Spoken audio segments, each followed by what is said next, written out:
county before they closed. Okay, welcome everybody. Today is August 5th, 2014. This is the Pickens County Board of County Commissioners work session.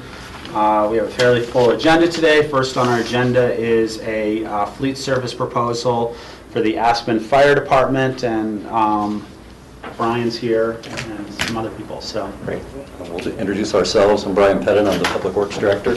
Rick Valentine, the Aspen Fire Protection District Fire Chief. And Jonah Frank, the Pickens County Fleet Manager. So this is the first time the board's really seen this proposal, and if you agree with it and that we're looking for general direction today, we would come back to a regular meeting with an intergovernmental agreement if this is something you want to do. We've been talking with Rick probably the last 2 to 3 months really to try to see if there was a way that we, the County Fleet Department, could provide additional fleet maintenance services for their 23 pieces of equipment. Currently, we have a contract in place where we're providing some level of service, but not to this degree. If the county were to decide to do this, we would need to hire an additional employee for the fleet department. We just don't have the capacity to take on this additional responsibility. The benefits to the county are at $110 an hour of a shop rate, we would start to cover some of our fixed cost in the shop. By hiring an additional employee, we would have additional capacity when emergency situations happen. That's usually during large snow events when there's a lot of snow plows that are down and we have ambulance in the shop as well. We could redirect those additional employees to take care of that work. For the fire department, it's obvious they would receive fleet maintenance services, which they are in a desperate need to receive right now because of changes in how they're getting their vehicles serviced. So I think the AIS is fairly complete, and you have the detail. It would be an intergovernmental agreement that we enter into. We would analyze it after the first year to make sure that we were indeed covering our costs and the fire department was receiving the services they need. The fire department board has reviewed this and has, I guess, tentatively approved the terms of the agreement, and Rick can talk about that a little bit more. He's right. I took this to my board last board meeting and just told them kind of direction I'd like to go with our maintenance of our vehicles, and they gave me the okay to move forward with it. Come to you guys with a suggestion on IGA, and I fully support it. You guys, our mechanic, who was Brian Benton, who had been doing our stuff for a long time, moved to California. So we're right now sort of in the middle of trying to figure out the best process for keeping our fleet together. And it seemed like there was pretty good synergy that we're starting to establish with the county and our fire department. I thought this would be a natural extension of helping us and also hopefully helping these guys a little bit. So would be fully supportive of it. questions, George? For Jonah, I've been in the shop a few times, and we have our own very large equipment and trucks in there, and then I'm just curious in terms of how you're going to allocate the space when another large equipment like fire trucks come in as well. It's a good question. I mean, with the remodel we did last year, it gave us another bay, which really opened up our shop a lot, and it's given us a lot more ability to, spread our resources and better utilize our shop. So with that and proper scheduling, it's fairly easily to accommodate. Steve?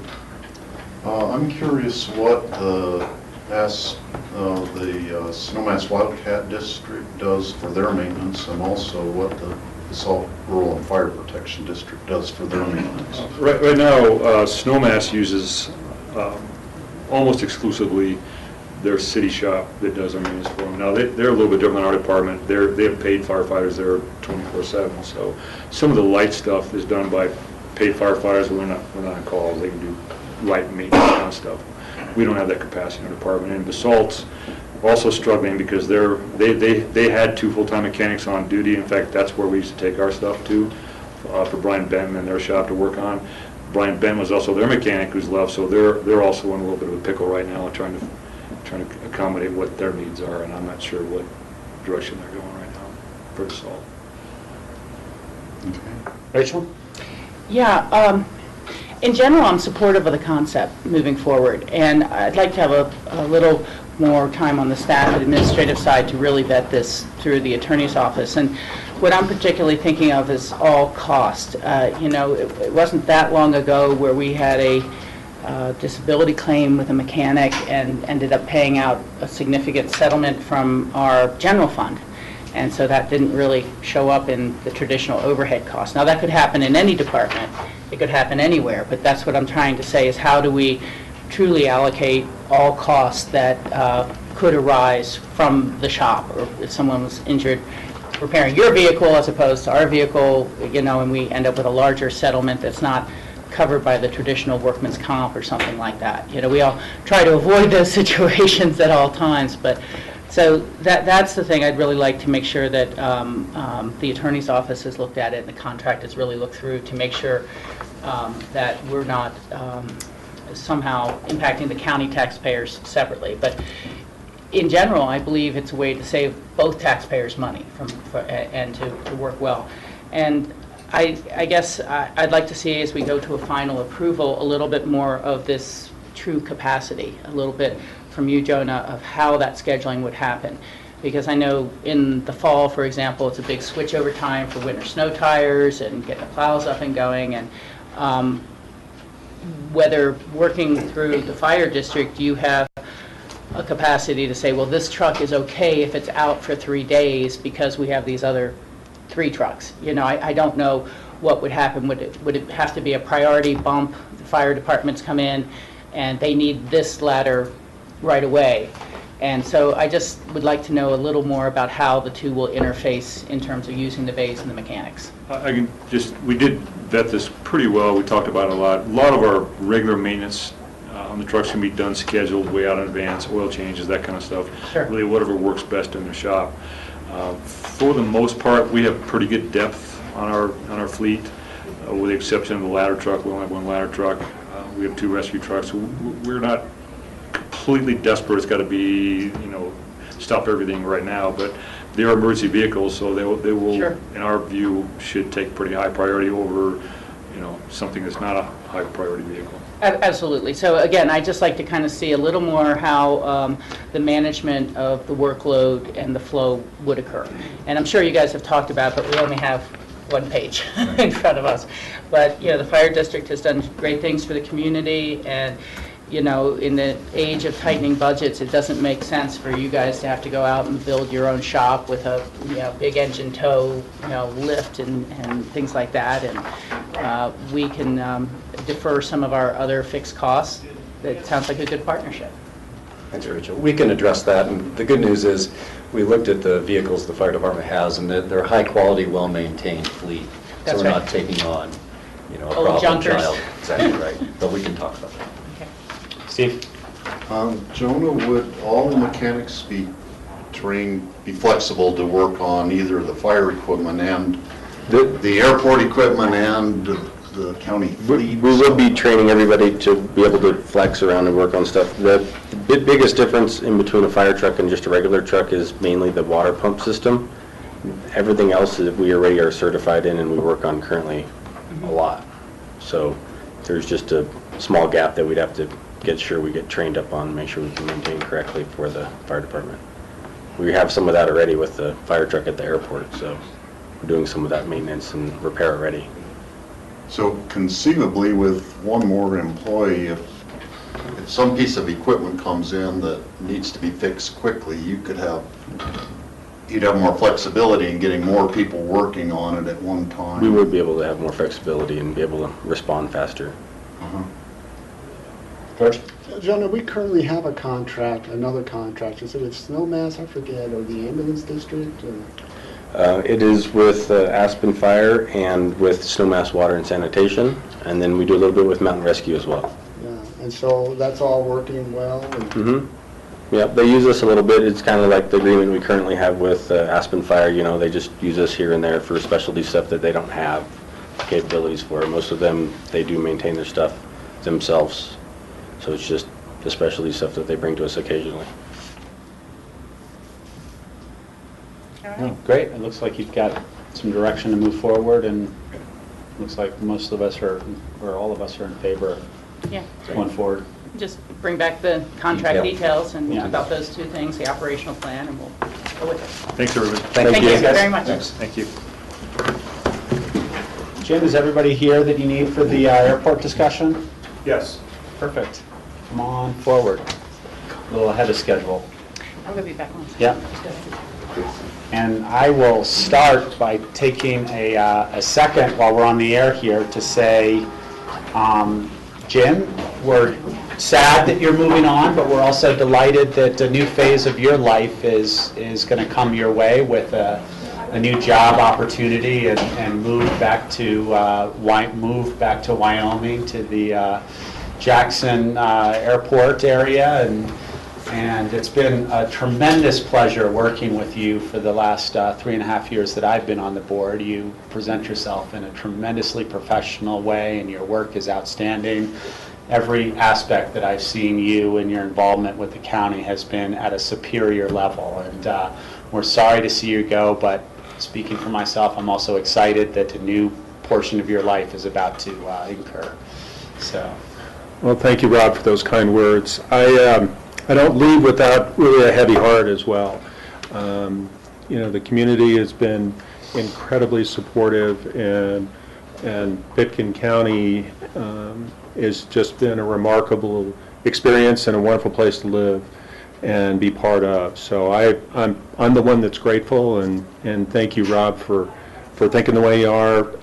I hope that I get a chance to come back and chat with you one more time before I depart, but on the chance that I don't, I think it's really important just to tell you how important the Board of County Commissioners have been, and all the individuals that have been part of the decision-making over the past 13 years. You know, I think the community should take a great deal of comfort in knowing that you, as the policymakers and elected officials, have asked hard questions. They've been pointed, they've been fair, and they've caused us to make sure that we did our job at a very high level. And I think there's a huge amount of consistency in the fact that our community expects the very best from all of us. And we attempted at the airport every day to meet or exceed those expectations, and to have the airport be the kind of airport that the community wanted us to be. So there's countless people to thank as well. I'm really pleased to tell you that the team at the airport is remarkable, and we've got Brian and Dustin here with us today as well, but the whole team at the airport is as strong a team as I've ever worked with. They come to work with the right attitude and the commitment to the citizens and the airport overall. So I hope I get a chance to expand on it a little bit in the future, but thank you to each and every one of you, and I hope whoever succeeds me will get the same level of support and understanding, and don't forget the tough questions for Anita. Well, you've set a high bar for who we have to find. Kind of you. Thank you, Rachel. Great, and today we're talking about the potential project schedule moving forward with various things that are going on at the airport. It's kind of the big overview of time frame over the next 10, 15, even out 20 years or so. So if you'd like to start and introduce all that. Well, thank you, Rob. You know, I'm going to back up just a little bit, but first I want to introduce J.D. Ingram. I think you know J.D., who's principal at J-Aviation. They've been doing really quality work for the airport for some time. Also with J-Aviation is Hillary Fletcher. I know you're familiar with her as well, and her roots in this community along the way. Rick Dunkelberg from Mead and Hunt is also in the audience immediately behind me. And a few moments ago I introduced Brian Griefey and Dustin Howell from the airport staff. A lot of work has taken place since the last time we came together and talked about Phase 3, but if I might have just a moment to back up the conversation a little bit. This has been kind of a sequence of stepping stones that have brought us to today. The Air Service study was really set out to understand what what might be in front of us in terms of a community and how air service might evolve and how we need to be thinking toward the future and how we integrate into that. Phase one, as you all know, was how big is the problem? Is there a problem? What do we need to know about the changing dynamics of aircraft design, aircraft that might be interested in serving us in the future? What we learned in that process is that the regional jets, the smaller jets that we have as commercial air service, will be retired before we expected them to be retired. So 50% of those CRJ-700s that fly for American, United, Delta at our airport will be retired by 2021. 100% of those airplanes are expected to be retired by 2025. While that seems like a ways away, and you heard about dog years, well, there's airport years, and construction takes a lot of time, and there's a lot of discussion that needs to take place in our community to make sure that we're making the right choices moving forward. Phase two really looked at what options existed for our airport to be able to handle airplanes in that changing technology. And the essence of that is that the wingspan of the next generation of commercial aircraft serving our airport will have wingspans that are greater than the 95 feet of wingspan that we currently have in place. The board then gave us direction a couple weeks ago to go into phase three, which had a number of pieces of the puzzle. A good part of that was community outreach. Another portion of it was to look at doing a revision to our airport layout plan, which will be important for the FAA to have on their files, plus some other stages, but heavily focused on gathering additional information and then talking to the community about what options exist in front of us. At that meeting, you recall that the phase three had a calendar or a schedule that we needed to bring back to you about how the pieces kind of fit together. Well, the schedule that we're presenting today is more of a 10,000-foot overview about how the different projects at the airport should and need to go forward, and their timeliness is important to all of this. Now, there's three key pieces of the puzzle that we're working on at the airport. One is this airfield geometry. How do we accommodate future commercial aircraft at our airport, and what changes we might have to consider if that's the direction we go. In the master plan, we talked to the community extensively about the need for a new terminal building at the airport. That project is becoming very, very critical as well. The third piece is we've been under pressure, and as you know, we have certain criteria we need to follow with the FAA about having a second fixed base operator at the airport, how that would fit in. And so the calendar, and I'm going to turn it over to JD in short order, but is to kind of show from a very kind of high level how these pieces fit together, and that we don't have as much time to think about some of these projects as you might think, because 10 years will be on us faster than you might expect. So the calendar that JD is going to walk you through here in a minute was the result of numerous meetings with the FAA, how we could kind of fit these projects together, because the FAA is a key partner for us in terms of how funding and scheduling and how the construction flow might work and other pieces of the puzzle. If all these projects go forward, in a timely fashion over the next number of years. I want to point out before we step into that the board and the community control this timeline to whatever extent that they want. A decision to move forward on one item doesn't commit us all the way to the end. And that there's going to be a considerable amount of community discussions, and you'll see environmental assessments and other things taking place in the schedule, and each one of those will be done to a very, very high community involvement level.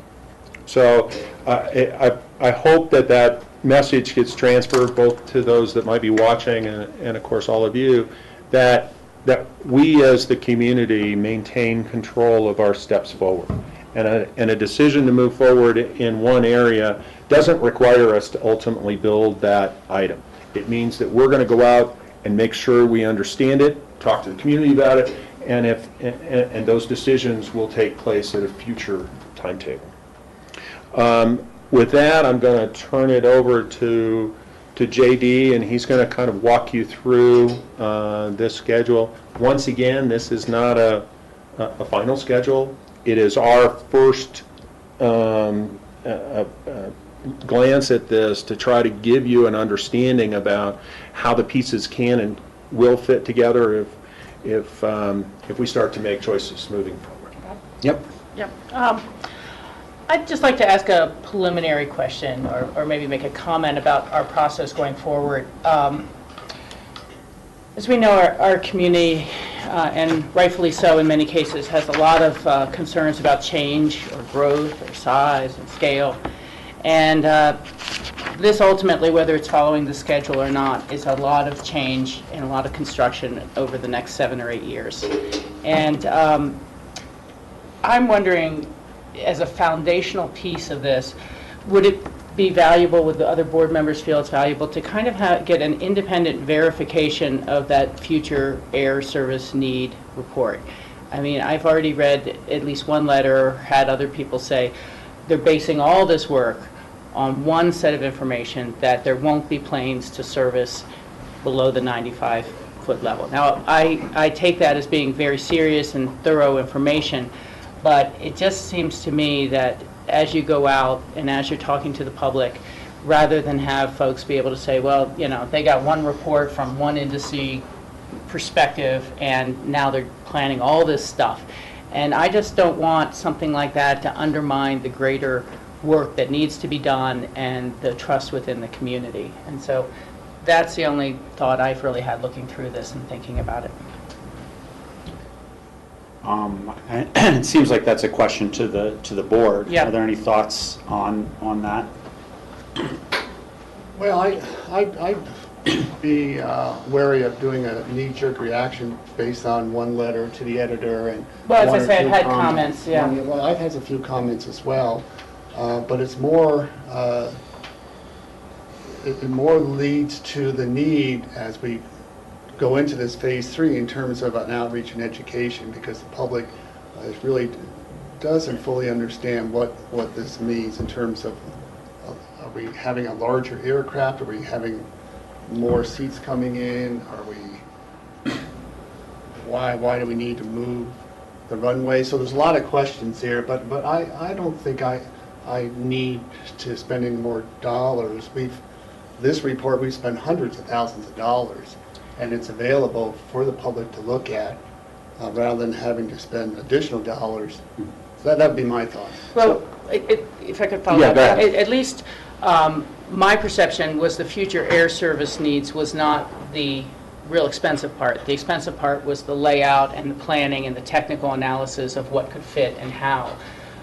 So I wouldn't blanketly say we have to do this without understanding some sort of price tag, but I'm kind of thinking of it as something that is perhaps peer review of the existing work, but somehow independently verifying that, yeah, you know, that information is valid, that's sound, and that's what we're basing multiple millions of dollars worth of decisions going forward on. So that was my thought. Now, I had brought up a similar conversation with in one of my meetings with John Peacock that might address those needs, which is because of the time frame of this over the next 8 years. And I wouldn't say halt this until no, I agree. But because of the time frame of this over the next 8 years or beyond, you know, the construction period, that there might be a point in time in here 2 years from now where we might want to do a small re-verification of the data that was collected. Because 2 years from now, Boeing might say, we came up with a solution within 95, you know, and I'm not saying halt this, but what I said to John was, well, if we go through the EAs and 2 years passes, and then all of a sudden, you know, one of these major manufacturers of an air carrier comes up with some new design that hasn't been thought of yet, when you're forecasting 4 years down the road to what a aircraft manufacturer is going to be designing potentially, the closer we get to that date, the more sure that information is.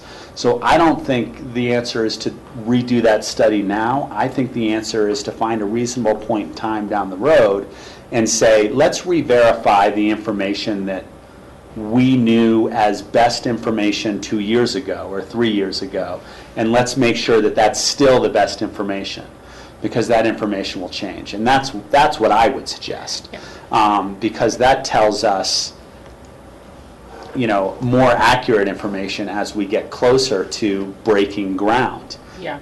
Everything can change 2 years from now. Yeah, I wouldn't, I wouldn't want to halt the schedule at all. I think this work can go on concurrently, and I fully agree, and I would assume that we'd be checking in on a lot of our different decision points throughout this process. But again, these are just the initial results, and I've wondered whether, you know, what would a peer review cost? Is it $10,000 to re-verify and be able to say at each one of those public meetings, yes, this was the initial report, and this is independent people who verified it, and we're on the right track. I think it might be a step that's worth taking now. So I'll let Jim and these guys think about it, and you know, if it's not that big a price tag, then if it was $60,000 and we're going to get the exact same information, I would agree with you. If it's not, I think it might be worth it for both the public outreach and our ongoing work. Steve?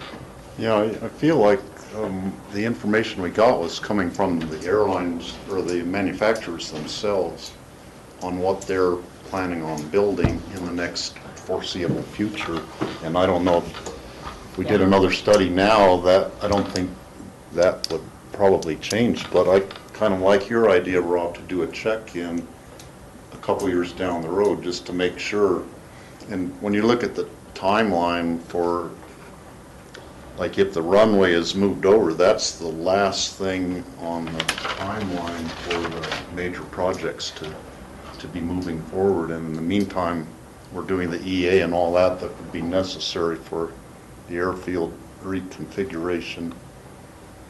But we're not committed to the big money item, which is moving the runway over, actually. And we would have time to verify the information on what aircraft are going to be manufactured. So I kind of like following your tactic. So I guess the direction that I'm hearing, kind of a combination between what Rachel said and what I said, is for Jim, for at some point in the next year, 6 months, to come back with some ideas of re-verification of the information that has passed in time. And I think that's a reasonable request, you know, foreseeing that as some sort of budgetary aspect in this whole puzzle. Well, and I think it's really prudent, point well taken, and it's really prudent that we continue to cross-check the information as we move forward, because, you know, there can be items that shift on us, and we can't go into these kind of decisions, these kind of projects with blinders on and believe that's the end game of end games. I believe Rick might have a comment about he'll be managing the EAs going forward. So if Rick, would you like to offer a word or so? One of the reasons the schedule is set out the way it is, with the terminal EA first, the airfield second, is that in NEPA parlance, in NEPA language, the terminal EA has independent utility regardless of what the wingspan issue is, because it needs to be redone. And then we would follow up with the EA for the airfield reconfiguration. One of the first elements we would do in that EA is what we call verifying the planning information. And so that scope would include some analysis to see if we were still right on track with what the airlines were going to manufacture, and if we were up to date on that. Thank you. And so that would be in the EA, which begins the mid-2015 on this schedule. That's correct. Okay. So we're hoping to have about 2 years, year and a half, just to make sure we're still on the right track. Okay. And isn't it true, Rick, that would be the situation, because there'll be 2 EAs, that we'll be doing that with the terminal, and should we go forward with an EA on the runway configuration, airfield configuration, that'll be another analysis in that sequence as well. Is that correct? That's correct. All right. Okay. Thank you for that. I appreciate that.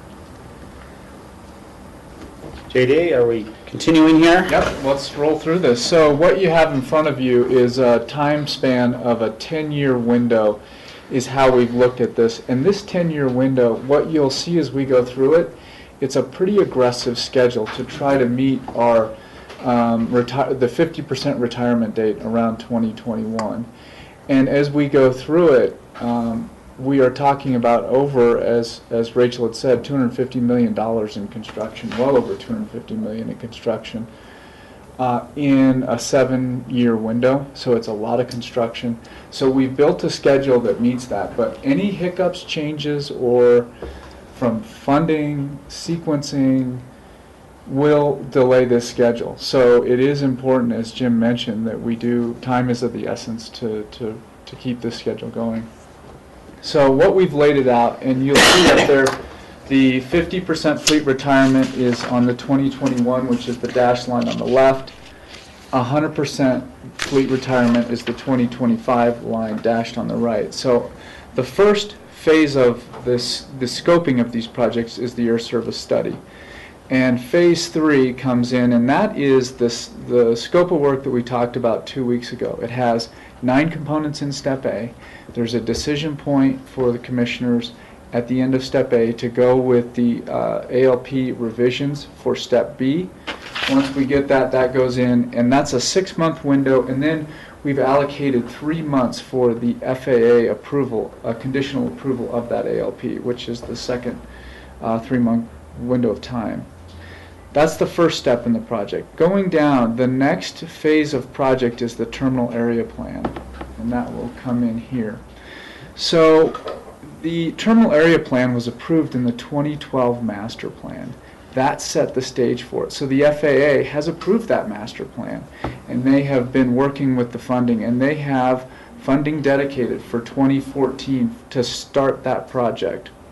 So what you will be seeing is a grant application coming to you within the next 30 days to ask for grant funding to start the terminal EA, and that's really here, this first block in 2014, this month. Once that application is in and approved, the FAA will then write a grant to start the terminal EA. And the EA process, whether it's the airfield or the terminal, we have targeted a 2-year window of time. That 2-year window will be all the public involvement processes, all the NEPA processes. It'll be conceptual level design to understand the footprints, to understand the environmental impacts, to understand noise, air quality. All of that will take place in that 2-year window. And then we have allocated a 6-month approval for a FONSI, which is a finding of no significant impact / record of decision. And that is by the FAA at the end. Once you have a FONSI ROD in the process, then you can start the design of the terminal building. The design of the terminal building is the part where all the pieces get set into stone. It's where even more public involvement can happen, and the program gets ideally set, designed, and then we've looked at a 4-year window of construction for that. And the terminal building would include the facility itself, the airfield ramp in front of it, all of the circulation to and from the terminal, the parking transit center, however that is configured, the relocation of the Atlantic FBO, so it's that whole east side. That's an aggressive schedule for that project alone. And as Rick said, that is independent utility of the airfield. So the two are going to be run independently. And in the phase 3 community outreach piece, we are going to show and explain to the public how they are independent so that the public can understand these are really 2 separate projects and 2 separate EAs. However, there will be a time where they are run concurrently, which leads us to the next piece, the airfield EA. The airfield, right now the FAA is looking at a 2015 grant, so 2014 to start the terminal, and then a 2015 to start the EA for the airfield. We are looking at that same 2-year window of time, and this 2-year window, it will cover the relocation of the runway. It will cover the location of taxiway Bravo on the west side with that separation standard, impacts to Owl Creek, the riparian corridor, all the environmental impacts, noise, air quality tied to the airfield reconfiguration will be covered in that 2-year window of time, which is also a tall order for 2 years. And then there's the follow-on 6-month FONSI rod with that. And once that's done, we had a key sequencing conversation with the FAA, and this is not set in stone, but we've told them this is our preference, and I think they listened to that and understood it. And the preference is, if we can actually construct, assuming we get a FONSI rod, if there's a construction of a west side parallel, it does a couple things for the airport. One is the runway is in its current configuration at 320 feet. So you not only have the 400 feet separation from ultimate, you also have that additional 80 feet because the runway's not moved yet. So now you have 480 feet to construct taxiway Bravo while the runway is in its current configuration. The other thing, and that's a 3-year window of time to build taxiway Bravo, construct the FBO apron on the west side, and it allows the runway to stay and gain its operational use, because that runway was rehabilitated in 2007. And the FAA is an economic entity that looks at investment dollars. They said, we put millions of dollars in that runway. We want to get as much useful life out of it. So if they can gain that 3 years of time and look at the construction in 2021, that really is the useful life of the runway. That's what they bought into. On their side, what they look at is they go, well, we want to get our standards fixed first, the safety and standard side. So they said if we could move the runway first, they would like that, but they really listened to our point about gaining more time and safety and more separation to build taxiway Bravo first. So I just wanted to point out there was discussion about the phasing of those two. And this is how we've proposed it. And so what that shows is that the airfield in a tight schedule is completed in 2022, and that's, as we talked about, $130 million potentially of construction activity. And then the next project would be the West Side FBO. So what is key is we talk critical path. If you go up to the FAA conditional approval of the ALP, here in, I'm going to say that's mid-2015, if you draw a line straight down, we have to have the FAA conditional approval on that ALP to start the procurement of the West Side FBO. It's a finish to start relationship. We have to have the approval from the FAA to start the procurement, which is why that procurement starts when it does. Once the procurement's done, it can be a lease negotiation. And then there is the design and construction would actually be covered by the airfield EA, so that there would not be an environmental NEPA process for it. There still would be the local approval process of the design guidelines, which this board established here last year. So, and what is key on that is if you look at the construction of taxiway Bravo apron design and construction in 2021, that timing actually lines up with when, if you don't have a taxiway to get to the west side, the FBO does you no good over there. So that's really the finish-to-finish relationship that we have there.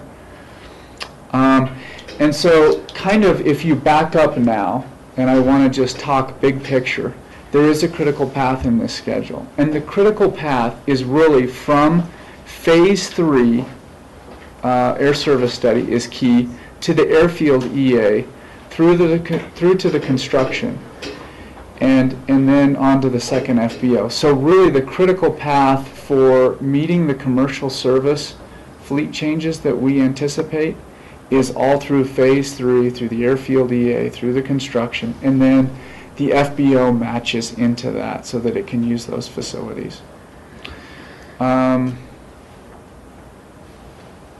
I think that this is an ideal and optimistic schedule, and It is in concert with the FAA, but we need to present this so they can start looking at their funding to line up to this. And it is very high level, and I think it's the level that you had asked for 2 weeks ago. George and then Rachel? I didn't have anything. Sorry. I understand that we're required to look at and entertain any additional proposals for a second or even a third FBO. But I thought that looking at the FAA standards and safety regulations, I thought they had to include EA as well to determine whether a West Side FBO would meet those standards and safety regulations of the FAA. So the way this is presented, at least the way I'm looking at it, there's an assumption that there will be a second FBO on the west side, and I didn't think we've gone to that point yet. Well, there's a couple of pieces in there, George, I think. One is that since the master plan was adopted, we've received a proposal, and per our code, that trips a decision which requires us to go out to an RFP, request for proposal, to all interested parties. So that's a shift from where we were at the end of the master plan process. Additionally, because when I look at all of this work, the one thing that's overriding, as I see it, is that the community is going to want to understand how these pieces all fit together. Now, it's possible that pieces of this will never be constructed, but that we have a real need to share with the community a big picture about what all these pieces could mean to us, and to be transparent through the whole process and say, yes, we're talking today about the terminal, but tomorrow we'll be talking about the airfield and its piece and the second FBO, so that we don't ever get caught in a position in the community where they're saying we're not sharing all the information that's available to us. And I think that kind of big tent, big picture is ultimately going to be key in how we discuss this in our community and the decisions that are ultimately derived from it. At this point, because of the level of interest in the second FBO, George, and our requirements under federal law, it makes sense to presume that there will be a second FBO on the airport at some point in the future, and not to acknowledge that at this point would not necessarily pursue the piece that appears likely today. And having the environmental work done as part of the overall picture, it puts all those pieces in front of the community kind of in the right sequence in total. So that's why it's built this way, George, and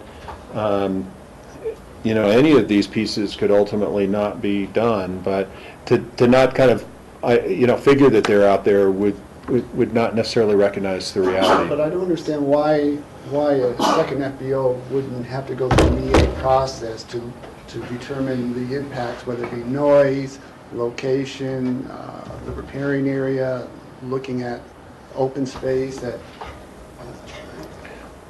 And George, that is covered. If you look, it's a finish to start. So when the airfield, EA, and that FONSI rod is done, it covers the airfield reconfiguration, which is the runway, the taxiway, and the second FBO. All of that will be covered in the environmental process of the airfield. Okay, because I thought I heard you say earlier that the second FBO would not have to go through an EA process. Well, it's covered under the airfield EA. So it is covered. It is covered under the airfield, and if you see on the schedule, it says cannot issue lease without FONSI rod.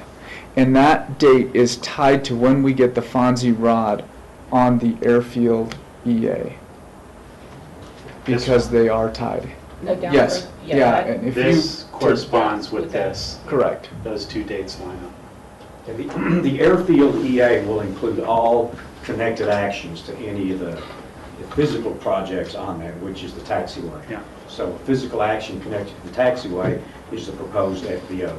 So we would cover all the impacts or effects of the FBO in that same environmental document. So it'd all be covered at the same time. Oh, thank you. Rachel? Yeah, just thinking about this as something that you're taking out, and I think it's gotten shorthanded a little bit because you guys understand the process better than we do. So I think that under airfield, there also needs to be the fiscal year 15 grant funding or whatever. How are we starting to get the money for this? And that needs to be a new line in there.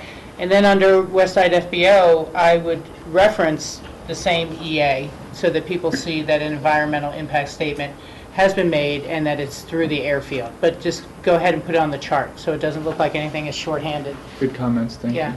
And, I think the one thing that we can't do anything about per se, but we need to be aware of is just the way the federal government has been so obstructed and failed to pass long-range transportation bills.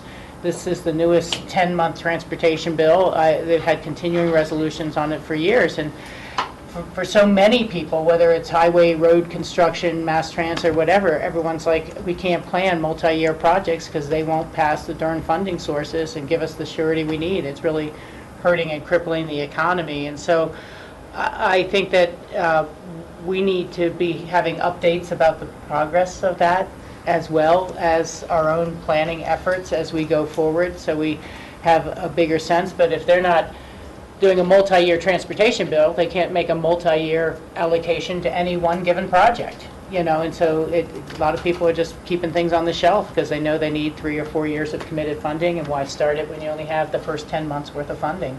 So we have to, deal with that and be ready and prepared to answer to that.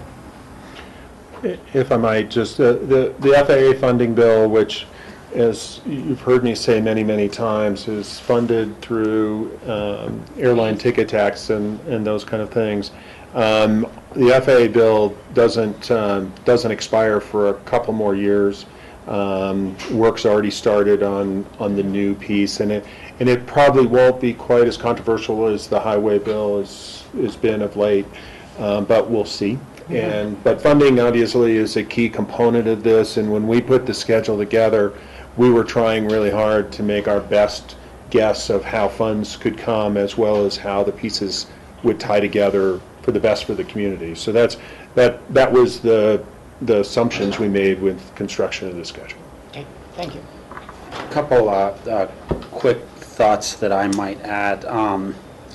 The first is regarding, down the bottom here, you've got this Atlantic lease expiring in 2023. And with the new terminal area and the added space to their lease, that lease is going to have to be renegotiated at some aspect before then and now, based on the expansion to their leased area, because we're moving their terminal and their area and that sort of thing. So I don't know how that fits in, and it's not all that important, but that kind of occurred to me. The other thing that I think is crucially important that I think the public would be very interested in knowing, which is the runway design and construction period that's down here.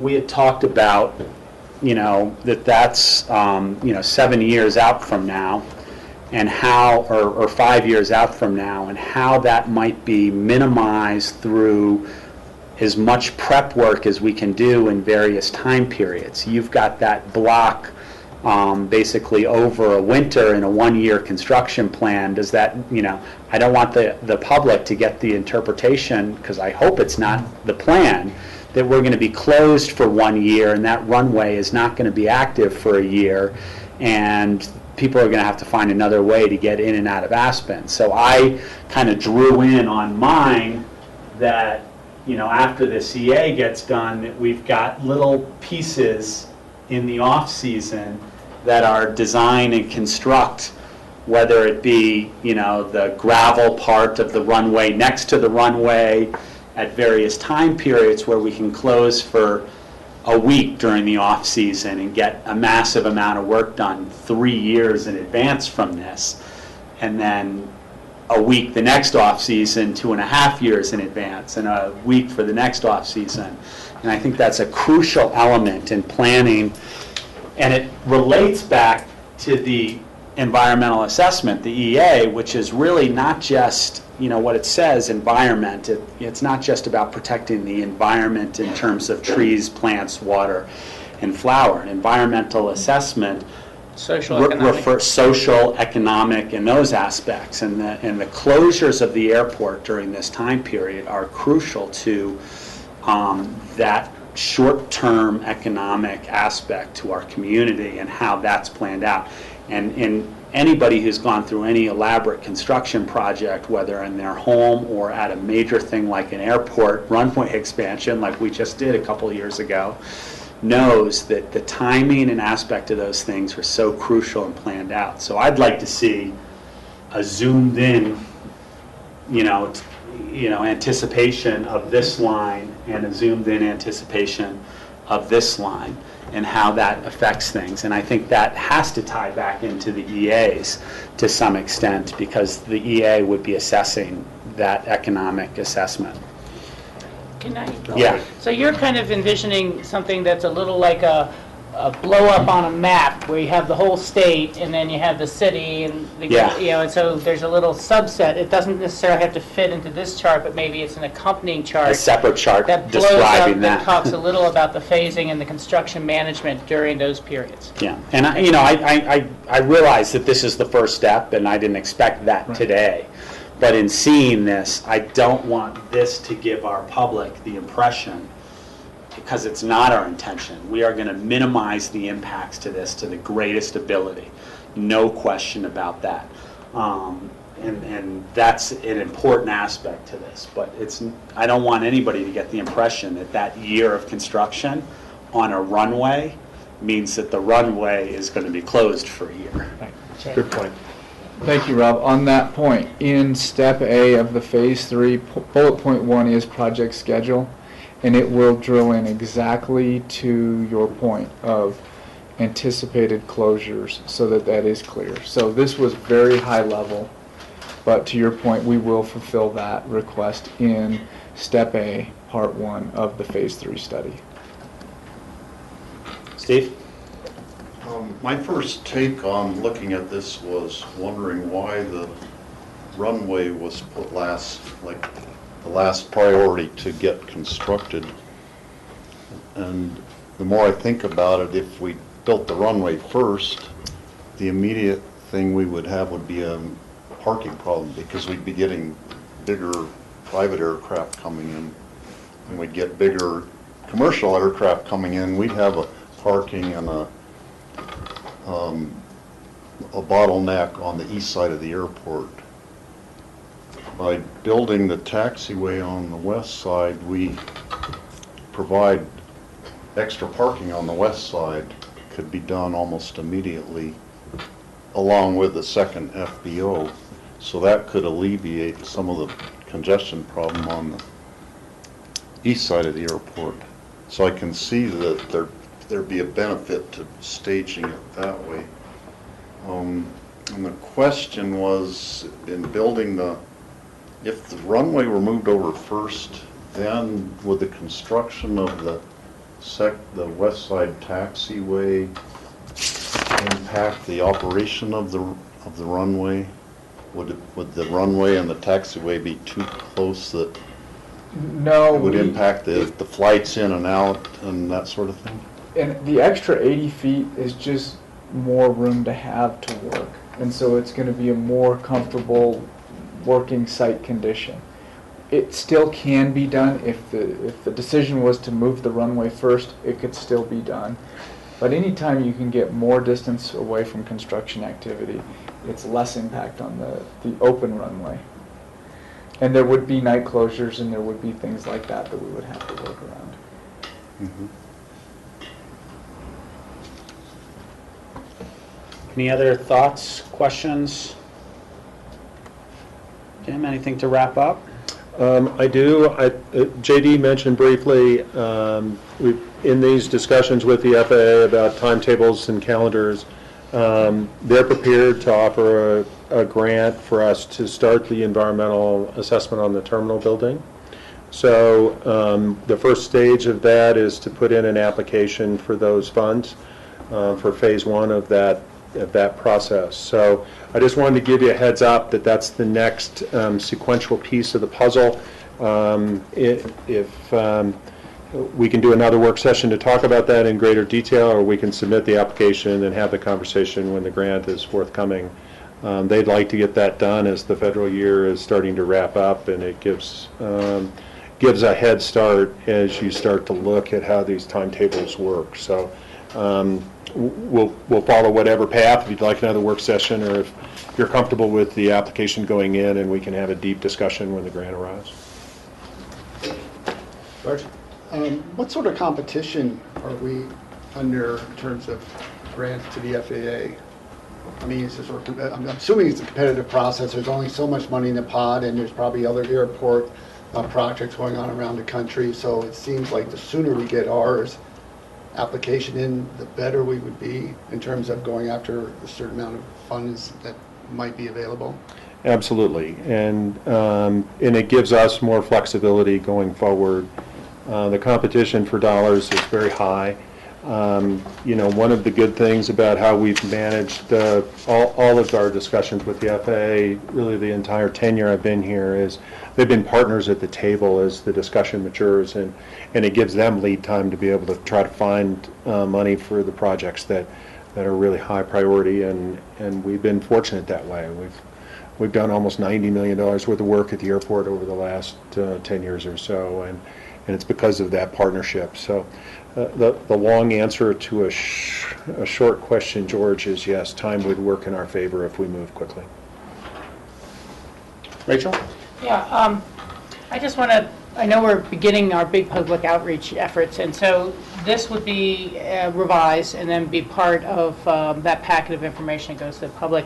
I think you really should think about bullet pointing the back page and using the definitions of some of the terms, FONSI and EA, and that's where you can really have a bullet point that talks about public involvement, that there'll be public involvement throughout these different phases, when will environmental concerns be addressed and things like that. But I'd make it a two-pager, one on the back, and give a little more explanation for people to take home with that. Nice enhancement. Thank you. Yeah. Great. Thank you very much. Thank you. Got a little gap here. I think we should move on to comments on future agendas and any sort of board reports that we have before lunch. Okay, I'm going to start with future agendas. Do you want to start with future agendas? Yeah, let's start with future agendas. I only have one item. We're gonna continue here, so people can take their conversations outside. Thank you. And, yep. I wasn't able to get a map. I have a question from Suzanne Wolf regarding a realignment of a driveway off Woody Creek Road on the Holloway property. I believe this was part of a site visit you already had that had to build a large wall with the driveway and The George GSS. Son's taking. And Right. they had to, they got permission, we dropped it because they got permission through the Holloway property to reach this piece But of we land. keep We haven't had continuing it. an update. We've It's been con- continuing Yeah, to kind continuing, of. yeah. So you're considering the application on August 27th Okay. is when it's coming to you. So do you want a site visit there to see this realignment that's being proposed in the application, you'll see? Now, my understanding is the realignment is through the existing driveway of the neighboring property at this point, and we've gone over that several times, so I don't feel the need for another site visit. I feel maps and sufficient stuff like that would be enough to explain the situation. Yeah, I kind of am in that same boat. If for any reason we look at it and need a site visit afterwards and continue the item, that's fine, but I know schedules are tight in terms of trying to pull together a site visit before then. Okay. Steve? I've not had a site visit, but I've looked at this on Google Earth a bunch, and, you know, that it's like improving an existing road going up to that mesa. It wouldn't be a whole brand-new road, so I'd feel comfortable just with the the site plan drawings and that will come with the application. And I think all of you did the site visit when you were looking at the driveway going up from farther up Woody Creek Road. And I don't know if you looked down at the lower end of the property, but I don't personally feel the need to have a site visit there. Okay. That's the only item I had on future agendas. Anybody else have anything in particular to add to our future agendas? Yeah,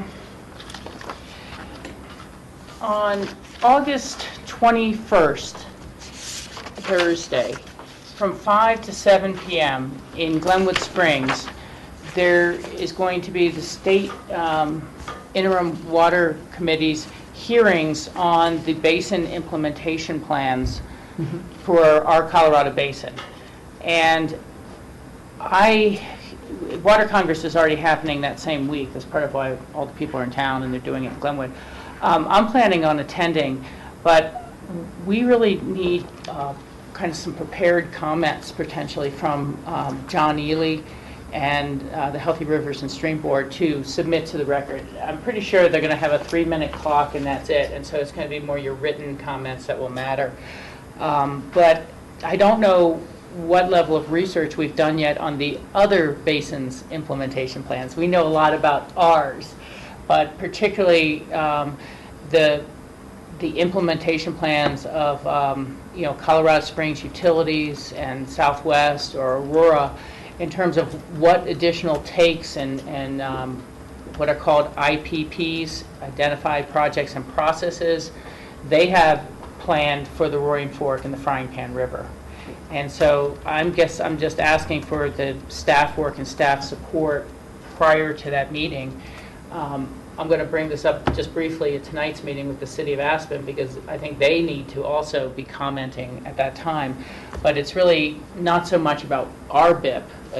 We can certainly make comments there, but I think this is our opportunity to talk about that interface with other basins who would like future or increased trans-mountain diversions from our waters.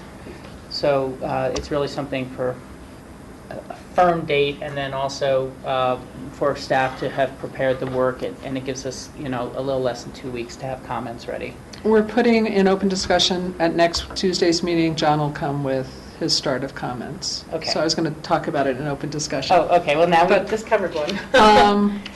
Yeah. So John was going to come down because of the PELT letter. Okay. And then if, again, we could particularly give the heads up to the city to make sure they're making comments, and it's not so much about is our basin one imperfect enough, which deserves its own comments, but how do the other plans affect us, and how do we make responses on that? Thank you. And Pat's also going to put that meeting in our weekly ad.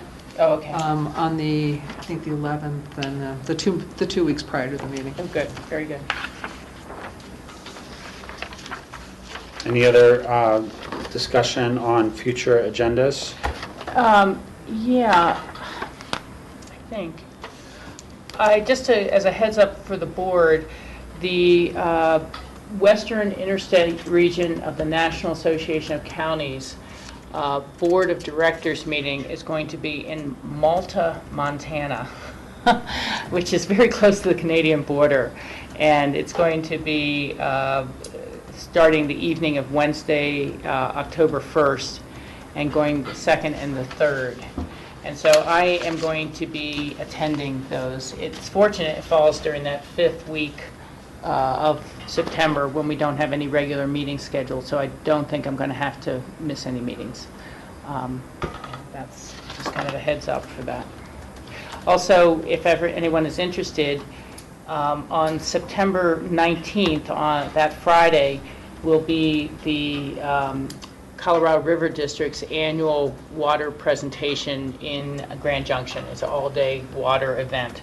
Update, I'm sure it's going to focus on the state water plan, but maybe other conditions and other issues as well. And that will be the 19th. And then should anyone also care to attend, on September 5th and 6th will be the annual Fall Club 20 meetings.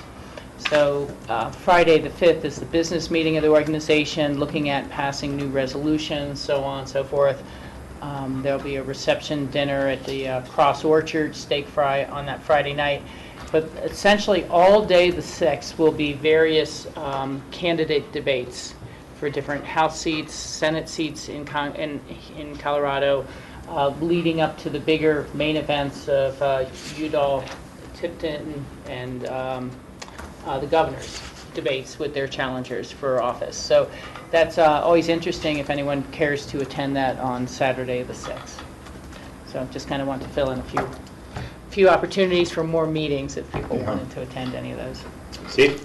Yeah, I'm tentatively planning on going to at least part of that, Rachel. Okay. On October 3rd we could go ahead and put that on be coming up on the next future agenda. Maybe October 3rd is the CCI legislative meeting in Denver.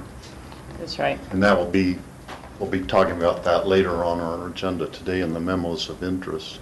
Yeah, because I will be up in Montana and unable to attend. That is the final day, October 3rd, of when the board will vote as to which issues to take up for their legislative agenda for the coming year.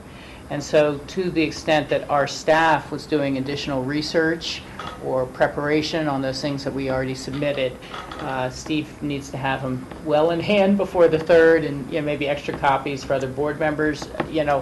That's frequently a technique we've never really had to do, but some counties who believe it's a more confusing proposal will actually put together their own one-pager and have 50 copies and let everyone in the room have something in their hands to read rather than just a verbal explanation.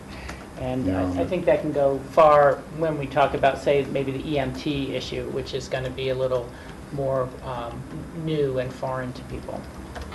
On that, Gina Pingino, mixing a little bit of updates with agenda, who's our liaison with CCI, is trying to set up a meeting with another group, and it looks like there may be some potential allies that would help us carry that kind of EMT changes forward to allow them to do the type of care we've been talking about. So I don't know if that meeting is going to just pop up on the schedule sometime in September as well. Also, on the August 13th regular meeting, that overlaps with the panel at our day that I am speaking at. And I've talked to Chip Cummins about it, and I've talked to John Peacock about it. And the our day, it's set in stone at our day. They can't shift their schedule at this point. I asked them if they could move that panel earlier, but they can't move that. So there's two possibilities. One, that I would just come a little bit late to the meeting, 15 minutes to a half an hour late, or the second is that I will be the first one to talk at the panel and then leave early from the panel so I could get to our meeting at the beginning of it. So just so you're aware that I'm working on that, and I might be a little bit late to the meeting on the 13th. Okay, that works out. We don't have any land use on there yet, and you probably get back before we're done with the consent public hearings. Yeah, it'd be the consent ones. We'll all make long comments.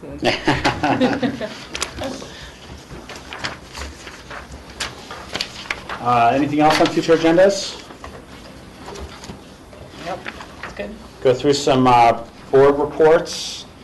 I'll start with Northwest COG. We did have a meeting, not last week, but the week before. We did not have, unfortunately, we did not have a quorum for that meeting that I attended. But the one major item that we needed to get passed got passed through a email vote, which was budget and dues for next year, and our dues will be going down slightly due to a slight recalculation, not a significant amount, but they're staying pretty much the same. It's really all I have to report for Northwest COG or Rural Resort Region. CORE, we just had a lot of CORE activity here. We haven't had another board meeting yet. We've gotten all the updates with their grants and stuff like that we've been involved with. So, QQ? QQ is looking to schedule their next meeting, I think in October. October 15th is a Wednesday, one of our off Wednesdays. So we could put that on future agenda. I believe they're going to hold the meeting somewhere in the Roaring Fork Valley, but I'm not sure yet. And those traditionally are from 10 to 3. So it might be something that other members would like to attend, since it's not going to be such a long drive, but it's still a to be determined type of location for that. And you know, they've just kind of, I don't think anything new has happened since our last report. They are tracking any number of issues. Tomorrow, there's going to be 2 days at the Capitol that they will be tracking for us. And one is going to be the discussion about lawn and irrigation watering and its role in conservation. There was a bill put in by Senator Ellen Roberts, the La Plata area, to require reduced irrigation if any of the water came from trans-mountain diversions. And that bill died last year, but it kind of got, well, the main intent died. It got transferred into a study bill. So the first study aspect will be on Wednesday, and then the following day is going to be the continuing issue about Forest Service ski area water rights. And that was a big kerfuffle with people saying the Forest Service is demanding water rights that they developed, and they should be able to keep them and sell them if they want. And the Forest Service is like, well, hey, you developed the water rights on Forest Service land, and if their ski area goes away, the whole economy goes away, so you can't just sell these ski area water rights away from those.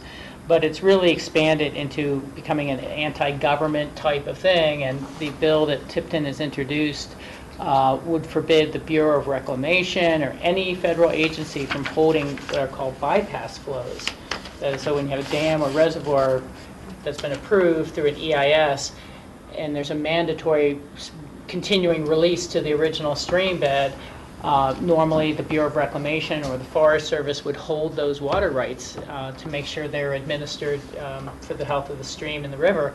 And the current bill would, you know, say the federal government can't hold any water rights in Colorado, and we're very concerned about that one aspect of that bill, and have tried to find changes. So there will be hearings on that at the state tomorrow on the 7th, Thursday 7th as well.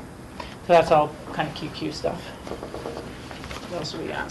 CCI? The CCI meeting I attended was well attended, and it was just a discussion of our potential legislation and everybody else's potential legislation. The one that will definitely be brought back this year was a challenging issue, economic redevelopment, urban renewal authority. And as it currently sits, and has for quite a while, when a city, a municipality declares an area blighted and is going to receive urban renewal authority, and they're working with the developer, they usually finance significant amounts of the project with tax increment financing. So the project and the developer are able to keep any tax increase over a long period of time, 30 years or so, to support the infrastructure of the project. The problem is that that inflationary and that tax increase is coming out of what would have been a county property tax, a school district property tax, everybody else's property tax. And the counties have no seat at the table, nor do any of the special districts, and they just kind of watch their revenue stream being appropriated. And the way these things are just going up off the ramp about communities using them as a tool. And so last time CCI ran a bill to ask for a seat at the table in developing and approving any urban renewal authority, make sure it's truly beneficial. And then second, that the municipalities have to put in some of their own money as well, some of their sales tax or something like that. It did make it through the legislature. It was a really tough fight, but the governor vetoed it. It did not get approved, and they're going to try to work for more reformation of that this year. So that's kind of your CCI update for now. And in case anyone didn't hear, there are not going to be ballot questions on oil and gas fracking. That the governor reached an agreement with Representative Polis and the groups that were going to be putting the ballot questions related to fracking. which had a lot of negatives. They were just a little too stringent, or unflexible might be a better word, in the state constitution, and could lead to tremendous number of takings cases against local government, state government, for denying people access to their property rights. So they're going to put together a special task force and see what they can do to create a legislative package next session. And if that is a successful and fair and perceived to be a balanced package, there probably will not be future ballot questions. But otherwise, it's a little bit of a stay in the war, and those have been pulled. So that was a big announcement through CCI and other groups as well. Club 20? Club 20 fall meeting is coming up. I've given you the dates on that. It's always very interesting to attend. And I did just come back from Durango. I was there for Thursday and Friday of the session. You know, it was energy, what was it? Sorry, I'm looking at two things at once. Energy, public lands, agriculture, and natural resources were the topics. And there's a number of bills and positions that they always reaffirm. They go through their old resolutions every 5 years to make sure they're still valid, and a few can drop off. Their water committee met as well, and a few go forward. But the group is still very interested in doing a study to find out, should we pursue the transfer of the federal public lands to the states to manage, sell, and lease as they'd like, and get the federal government out of it. Not a position I agree with or support, but there was a great irony in the meeting that after they finished talking about how they're going to do the study and how up in Nevada they've showed that the federal government loses 27 cents per acre they manage, and the state lands make $9 per acre they manage. The very next resolution was a resolution to the Forest Service to oppose raising any grazing fees. And it's like, how can you compare this? Isn't that a little contradictory to say, we don't want you guys to make a lot of money off the land, we want you to subsidize the grazing. But by the way, look how much the state makes off their land, because their grazing fees are 5 times higher than the feds. So that continues to move forward, and you know, I don't know that there were any other real policy discussion items that were direct effect to us. A few of their policies regarding clean air are going to be kicked forward to the winter meeting. They did not bring any resolutions forward specific to the Thompson Divide, and that was something I was concerned about. Rachel, when is Club 20 holding the county meetings? Let me see. The county caucus, and we really don't have a lot of members, so we'll have to have a vote from Pickens County and then a vote from the city of Aspen, who I think are still members. I believe it's Monday the 3rd for a noon meeting.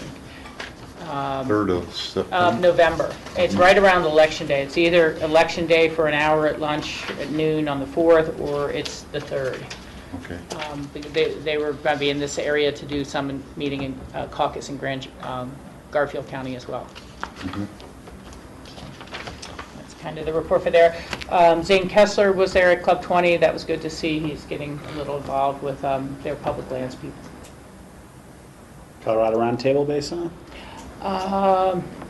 We are continuing to refine and improve our basin implementation plan, and we looked at a grant proposal for some larger stream bank restoration and improvements up in, was it Moffett County, Steve? I'm trying to, but there's a grant fund that each basin has through the state, and so we've been trying to do both municipal efficiency support and agricultural support. We just heard the proposal, and now their grant review committee is going to be scoring it before our next regular meeting. The next meeting is Monday the 25th in Glenwood Springs at noon at their community center. And Steve, if you have any other comments from that meeting?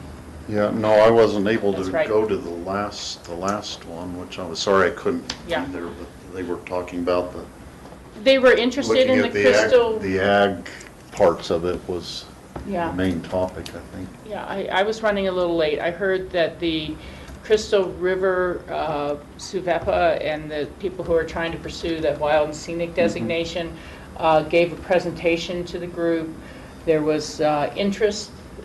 There wasn't any sort of outright yes or outright no, but it was just an informational update.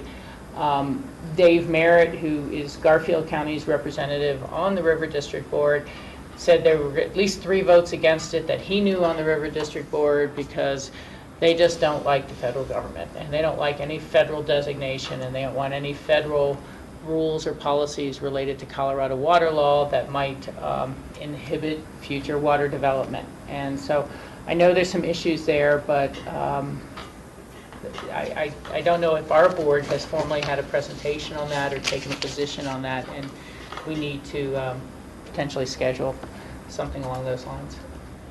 It's been a year or 2 since we've had any formal interaction with that proposal. That proposal, so we could kind of see where that's going and take a look at that.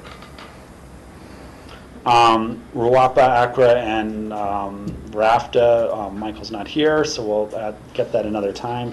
What, does George have any RAFT update as the alternate? No, I don't think there was anything critical. There's a meeting coming up, but there was just an update on the success of the BRT program. Michael's not here today because he's riding up on the bus with Senator Bennett. Nice. With some other board members. It's an opportunity for Senator Bennett to see how successful BRT is and look at the BRT stations. Very nice. Senior Council? Senior Council, the golf tournament is going to be held on Sunday, September 7th, and that's combined with the Mayor's Cup and the Whitcomb Memorial Golf Tournament, because both of them were having decreased attendance in previous years, so they're going to be just a one day of golf tournaments, and anybody's welcome to play in that. I don't play much golf, but I guess I'll probably go and hack the ball around a bit. That would be fun. There is a committee from the Senior Council that is investigating the possibility of moving the senior center to the old powerhouse building where the Aspen Art Museum is vacating, and the city's soliciting different groups to give proposals. So Marty Ames has talked to John quite a bit about the possibility of moving the senior center from its location, because there's kind of an identity crisis there between the assisted living and the senior center being at the same location. And the assisted living people don't they don't come to any of the events at the senior center, basically, the way it's panned out. And so Marty's been investigating the possibility of moving to an in-town location for the senior center. And so with the powerhouse building being available, the committee is looking at that as a possibility. And we know nothing about the cost of the move or anything at this point. It's just very conceptual, but looking at the possibilities anyhow. That's interesting. Nordic Council? I think they canceled that last meeting. And Intermountain TPR? TPR, we prioritized funding last week or 2 weeks ago from federal funding of it's called the RPP, Regional Projects, Planning Projects. And the pot is $17 million for our region over the next 10 years. So it's not very much. It comes out to $1.7 million a year. And of course, we have a lot of different projects. But the top 3 projects that we prioritize and tentatively have given money towards one is the Grand Avenue Bridge project. Even though it's a CDOT project, it's substantially over budget. And the group felt that it would be important to make sure that this project moves forward and shows support to the transportation commissioners, so that they not only not takes those current monies away for some projects on the Front Range, but would look at enhancing the pot and using this as a matching fund. Which project, George? I'm The sorry. Grand Avenue Bridge. Oh, okay, yeah. That's a big project. Okay, yeah, big. And two other, the other two top prioritized funding were one for the Basalt Underpass, which was good, and for funding for Phase 1 of the Eagle Interchange. So. Rachel? Yeah, just really quickly to add on, because it's transportation related. As you know, George, there's been this Impact 64 group that's been trying to look at how to raise transportation funds in the state. And they just, after watching the school funding measure go down last year, and they did a little more polling, and they said there's no temperature for that at all. We're not going anywhere. But that was the group that really, because of their previous polling, had said it's got to be a sales tax. It's got to be a sales tax, you know. The polling has been funded by industry groups, construction companies, asphalt companies, and these sort of things. And so they would never let anyone look at how the poll was constructed or how the questions were asked. You would just get to see the results. And Club 20 never felt it was very accurate because they always kept saying no one will ever support a gas tax again. Everyone wants it to be general sales tax. Well, Club 20, getting together with the other small caucuses across the Front Range, there's Progressive 15 and Action 24, something like that. They did not a scientific survey, they did a survey online. It was sent out to people to try to feed in their information. And 65% of people said they would support increasing transportation funding, and their preferred source was a gasoline tax. And so while we've told these people in the Front Range again and again, gasoline tax, it's a user fee. It's, you know, you don't pay when you buy milk, and then every FedEx truck pays it, and all the gas trucks pay it. You know, they kept going, no, it's got to be sales tax. So we came up with very, very different results from that, and that was also released at the most recent Club 20 meeting in Edwards. We also had an update by Doug Aden, our CDOT commissioner, and he explained somewhat apologetically as to why the commission decided to go along with a shift in how transportation dollars are allocated to be more population-based than lane-mile-based. And he, essentially said it was kind of a small concession to keep them from totally reconfiguring the number of transportation commissioners to the Front Range or a much larger take. So less money is flowing to the West Slope for transportation and to the West Slope TPRs, which is unfortunate, but it seemed to be the way of the world and the way things are going. And the more the population is 80, they say that now 80% of the state's population lives within 5 miles of the I-25 corridor, something like that. It's just, they are becoming the 1,000-pound gorilla when it comes to soaking up state revenues for projects. And the West Slope just doesn't have that clout. We have 10 legislators out of 100 live on the West Slope. Okay, with that, we'll take a break for an hour for lunch. Very good. Thank you.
Good afternoon.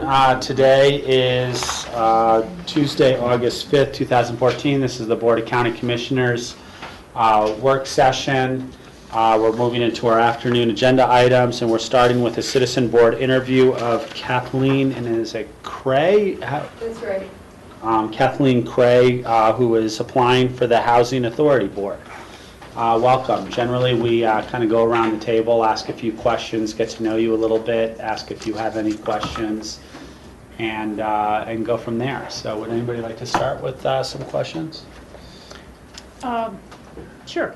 Well, thank you, Kathleen, for applying. We appreciate that. And I was wondering, you referenced in your application that there are housing issues that you're interested in, and I'm wondering what those are and what are some of your interests in the issues surrounding affordable housing? Well, just how you go to allocate employee housing or affordable housing with respect to the population of the town and the workforce that you need to sustain this town. And so, I mean, our allocation, we pretty much have an open lottery system as long as you're within the income categories. Are you talking about creating preferred segments of the community, or types, or just more the types of units that are created, and in what categories, or how do you mean that? I didn't have any agenda for changing anything. Mm-hmm. It was just, there was a list of community boards available, and I thought that might be one that I would be interested in. I don't have any program to change it or any kind of agenda, so. No, I was just kind of following up on your response, but are there other issues that are of concern? I know, I would note we're neighbors at the Hunter Creek complex, and so there always are issues, so just any others that you're interested in providing your expertise to, or? You know, I think there was a spot for, you know, the older people, since I'm older. But I just put my application in for this one, and to see how it goes. See how it goes. Thank you. I'll ask the question, kind of getting a little deeper into that, you know, we've recognized that we've got an aging population. We've got a group of people that will be retiring soon that live in affordable housing, and there's been all sorts of talk about how to handle this situation and keep them part of our community, which is an important aspect of it, but it's also an important aspect of the employee housing program, to have a workforce that provides the workforce. And as people retire, we need to have more workers come into the community. What do you think some of the problems or issues with that might be coming forward? I think you're going to have a lot of people. I'm 70, and I know quite a number of people that live in affordable housing that are kind of retired, and eventually in the next 10 years will have to go to assisted living or something like that, or move nearer to their kids. So that's going to be a lot of housing coming on the market. Mm-hmm. And also a lot of the affordable housing is aging, and it's a liability for the county, the city, to keep that in good repair. The physical structures, yeah. Right. And which brings me to another question. What do you think the responsibilities of the county or the city are, wherein really the role in a lot of these HOAs was to hand off that responsibility to the tenants? That's a big debated question right now, whether or not the city or the county has a financial responsibility on these, when really the agreements that they've made was, we're creating the subsidy, and then the HOA is responsible for maintaining those properties. Yeah, I can see. I live in a free market unit. Yeah. And mostly everybody in my building is affordable housing. And I don't see them taking very good care of it or planning for the future, and that is a concern to me. because I'm a taxpayer and I'm going to have to pay for it. So, yeah, it is a problem. I think there are probably workable solutions Yeah. and need a lot of input to get to them. Additional questions, thoughts? Well, let me just follow up Yeah, on that. Have please. you participated with the Hunter Creek Homeowners Association board meetings? I've owned my condo for 20 years, and every meeting where I was able to, I would go to it. And I did volunteer to be on the board this year, but there were more people than spaces, so There you go. I didn't get on my board. Okay. Steve? Looking at your resume, you could probably get a job with a couple people who are sitting behind you who work really well. You're a very qualified person in your field, so Well, yeah, I mostly I work commend in you on that. the pharmaceutical industry. Are there things that you learned during your career that you feel could help you on serving on a board with other people and discussing the housing issues? Well, yeah, I have an MBA and I'm pretty into financial stuff and investing. That's my current hobby. And I did own my house for almost 17 years. I bought land down in Missouri Heights and built a house down there, and I just sold it last August. So I know a little bit about owning a home and maintaining it and that kind of stuff. I don't know that working in the pharmaceutical industry and being a bacteriologist is going to help me much on the housing board. Mhm.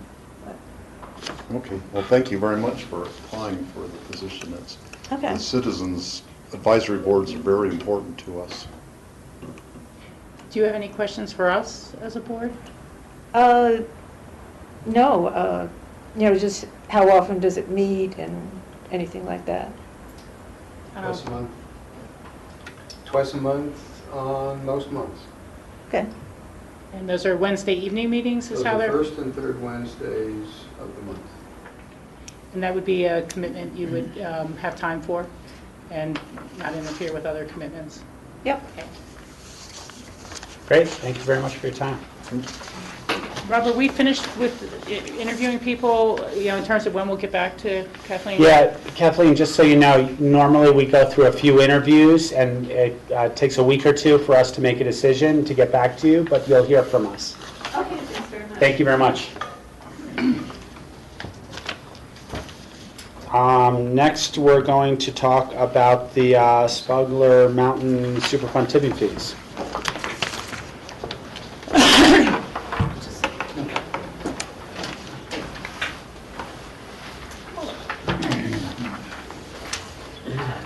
All right, good afternoon. Kurt Dahl, Picken County Environmental Health Manager, and I'm here with Tom Dunlop, the Smuggler Mountain Superfund Manager, and Kathy Hall, the Landfill Manager. Tom, Kathy, and I, and Cindy Hubin, the Community Development Director, have been discussing tipping fees. The landfill has changed their process. They, and probably done this several years ago, they now charge by weight. The Smuggler Superfund site, we actually have an agreement with the landfill to subsidize contaminated soil rates. So one of the pieces that came up was, in this initial discussion, was we actually quote 450 cubic yards of material. However, the landfill charges now by ton. So our initial discussion when we met was actually just discussing how we convert doing all these things. In this discussion, it became pretty clear very quickly that there are a couple of outlying questions. This goes all the way back to the subsidization part, goes all the way back to the late 1989, 1990, somewhere in their agreement. Since then, I don't believe it's been taken in front of the board. So as we were discussing how to do these conversion fees, it became evident we needed to ask the board two questions. And so the two questions really became, one, should we continue to subsidize? And two, if we're going to subsidize contaminated soil removal and Smuggler, what rate should we use? Things have changed tremendously since 1989 in terms of costs. And so the rate or amount that we subsidize has increased. It's more than doubled since we started doing this program. And what I'd like to do is at least initiate a discussion with you guys today. I think depending on your opinions, if we want to take action and either stop or change the rate at which we subsidize, I think that needs to be done at a public meeting. We need to do some public outreach with the property owners at Smuggler first, but we wanted to get some direction from you. So I have Tom, and I'm going to have Tom give you guys some history and background. He was the environmental health director back when the site was initially listed on the national priorities list. And then Kathy, I wanted Kathy to talk a little bit about numbers and the different costs that take place now, and then kind of wrap things up and get some direction from you guys on what you think is the best way to go forward. So with that, I'll have Tom thanks. start. For benefit of those who might be watching that don't know that we have a Superfund site in Aspen, let me back up just a little bit. In 1983 and 84, it was discovered scientifically that there was deposition of heavy metals in the soils as a result of silver mining in the late 1800s at the base of Smuggler Mountain. So the Environmental Protection Agency came to Aspen and did some further investigations in cooperation with the county and the city of Aspen, and which turned out to be somewhat of a contentious relationship for many years, but that's a completely separate discussion. But the point of that is that the base of Smuggler Mountain was ultimately designated as a Superfund site under the federal law, federal Superfund law, in conjunction with the Environmental Protection Agency and the Department of Justice. So Pitkin County was listed as one of the responsible parties ultimately, meaning that we had some level of culpability along with others who own property and have developed property at the base of Smuggler Mountain. And over years of scientific study and soil sampling and air sampling and water sampling and well water sampling, surface water sampling, the site was put on the National Priorities List, which is a formal listing of Superfund sites in America and is reflected in the Federal Register. And that happened in 1986. So from 1986 until the present day, Pitkin County has been deeply involved in management of the site. There was ultimately a settlement reached between Pitkin County and the federal government that they would drop a lawsuit because Pitkin County owned property on the site. We were listed as one of the responsible parties, and at that time all the responsible parties were sued for around $8.2 million. So we were on the hook for, it's a joint and several liability law, meaning if everybody else bailed, we would have been held responsible for that amount of money. And challenging that in court was a no-brainer. We decided not to do that. We knew we'd lose, by just not by how much. So we Pitkin County settled with the federal government, and in exchange for dismantling that lawsuit against us, Pitkin County assumed perpetual ownership, perpetual management in perpetuity for the base of Smuggler Mountain and the Superfund site. It's going to go on well beyond this board, well beyond us, and I don't ever see that changing at all in the future. So we have a legal responsibility to manage the site properly, or we signed a consent decree with the Department of Justice and EPA saying we would do this. So that's where we sit currently. The site was delisted from the National Priorities List because of work that we did as a county to stabilize all the concerns of citizens from a public health standpoint and from an environmental standpoint. So in September 1999, the site was taken off the National Priorities List. Many people think that that means we're out of the business, but we aren't. Pitkin County, still in the background, maintains that perpetual maintenance of the site. So that's kind of where we are today. Now to get to the point of this discussion here, in 1986 we were listed on the National Priorities List.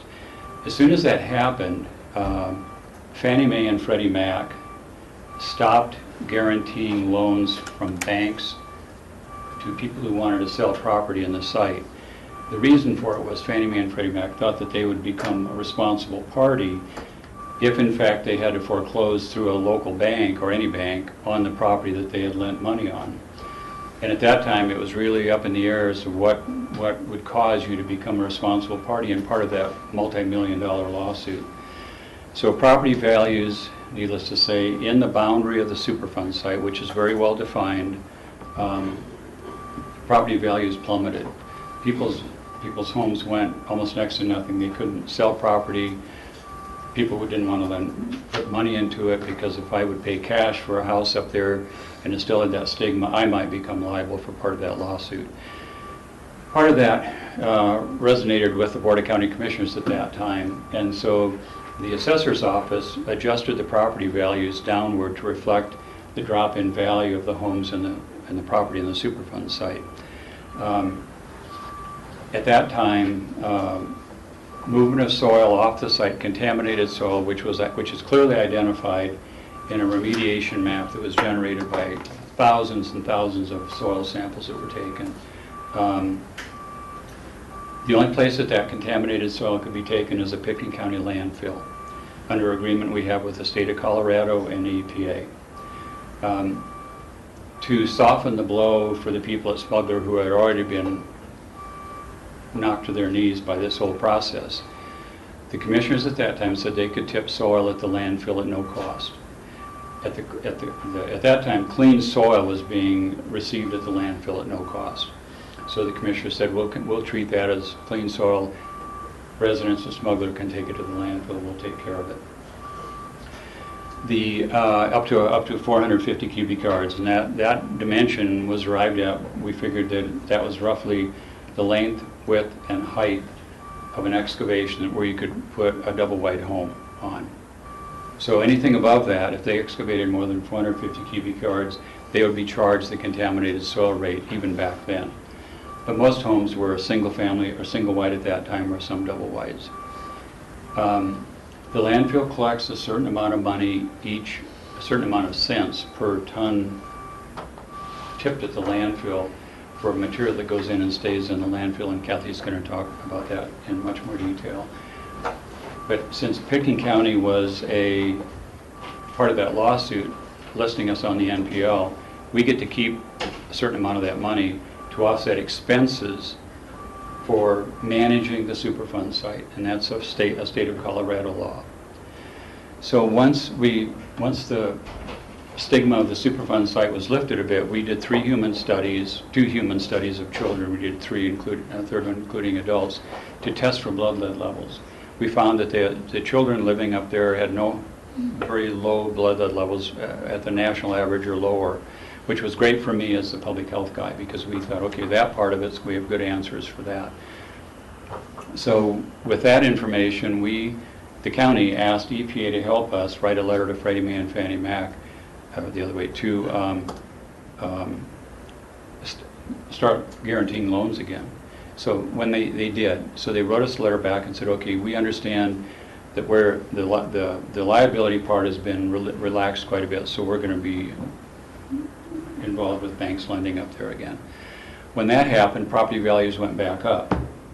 So then the assessor's valuations went back up. And I had a conversation with Tommy Isaac yesterday to see if he remembered it the way I did, because he wasn't the assessor at that time, but he was in the assessor when values started going up again. So that's the whole background of how we got to where we are today. So we continue to, when somebody moves soil, contaminated soil off the Smuggler site, if they can't use it as part of the backfill operation of their home on the site, the only place they can take it is the landfill. And we have a very prescriptive set of affidavits and permits required by the people who live up in that area on how to handle and how to account for that soil. And the landfill is an integral part of that. So that's where we are, and that's how we got to where we are now. Now we're at the point of asking the question of, do we continue to do this, or do we change something from what we've been exercising in the past? And a lot of that was generated by the change of tons to cubic yards to tons. Cubic yards to tons. So why don't I stop there? Okay. Well, I'll go over the numbers then with you. So a number of years ago, the landfill stopped taking in clean soil for free, and it went to $8.50 a cubic yard. And then the contaminated soil price went to a cost of $28.19 per cubic yard. So when a smuggler excavation happens, up to 450 cubic yards, the Superfund fund that we have in place would reimburse the landfill a $19.69 difference. So the homeowner would pay the $8.50, and then we get reimbursed the difference. As of February 1st, we changed the pricing at the landfill, and we went to a weight basis. So the price for clean soil coming in that we use as cover is $12.50 a ton. Now we calculated the 450 cubic yards essentially equates to approximately 338 tons. So the contaminated soil rate then went to $62 a ton. So we have a difference now of about $49.50. So the question is, and we've maintained the previous pricing for any smuggler soils. We never changed that. We haven't changed it yet. So the question is, do we want to, I mean, there's a cost difference from $8,860 subsidy to the landfill to now estimated at, per property, so $16,731 per property if they use all the 450 cubic yards. So I think the question that Kurt and Tom had, do we want to pay that large of a difference? You know, that's practically doubling the subsidy. Rachel? Well, I don't want to interrupt if there was more presentation, but I think that basically the memo and everything, we're kind of there. I guess there's a lot of different ways to look at this issue, and I'm looking at it to say that we went from originally as a Superfund site where they were free because cover soil was free, to being at the $8.50 a cubic yard rate for 450 cubic yards, which would be $3,825. Then when the cover for clean soil went up to $12.50 or whatever it is, their rate for 450 cubic yards would have gone up to $5,625. And then if we were to bring them all the way up on par with a commercial for-profit disposal of contaminated soils, it would go up to $20,956. And so for me, that's a pretty steep progression from free to 20,000, 21,000, especially when we're considering that this is deed restricted housing at some form. It's not the categorized housing, it's more of a resident occupied, owner occupied type of housing situation. For me, it has very little to do with the assessed values of what people's assessed values are. Assessed values are only valuable if you're selling and leaving, you know, if you're terminating your stay and your time in the community. And I guess to make a really good decision, I would need some additional numbers. How many total homes are in the smuggler mobile home park, and how many have not yet converted or taken advantage of this program? How many more have you know, basements left to build out? But the other number I really need is, I understand the rate structure per se, but it's hard to imagine that we have an actual hard cost dollar number of $20,000 as our cost to spread and maintain in the contractual relationships necessary with the feds, the 450 cubic yards of dirt. I mean, it just, that seems like a very, very expensive disposal. And is that our fee because it's in line with other fees like aggregate material or storage of this or that, or, you know, and is it to keep the operations going, or is that, quote, our actual cost plus space used up? I mean, how do we get to that fee level? I think that for me, at some level, I can see where some increase might be appropriate, but I just can't see taking it anywhere near the commercial rate.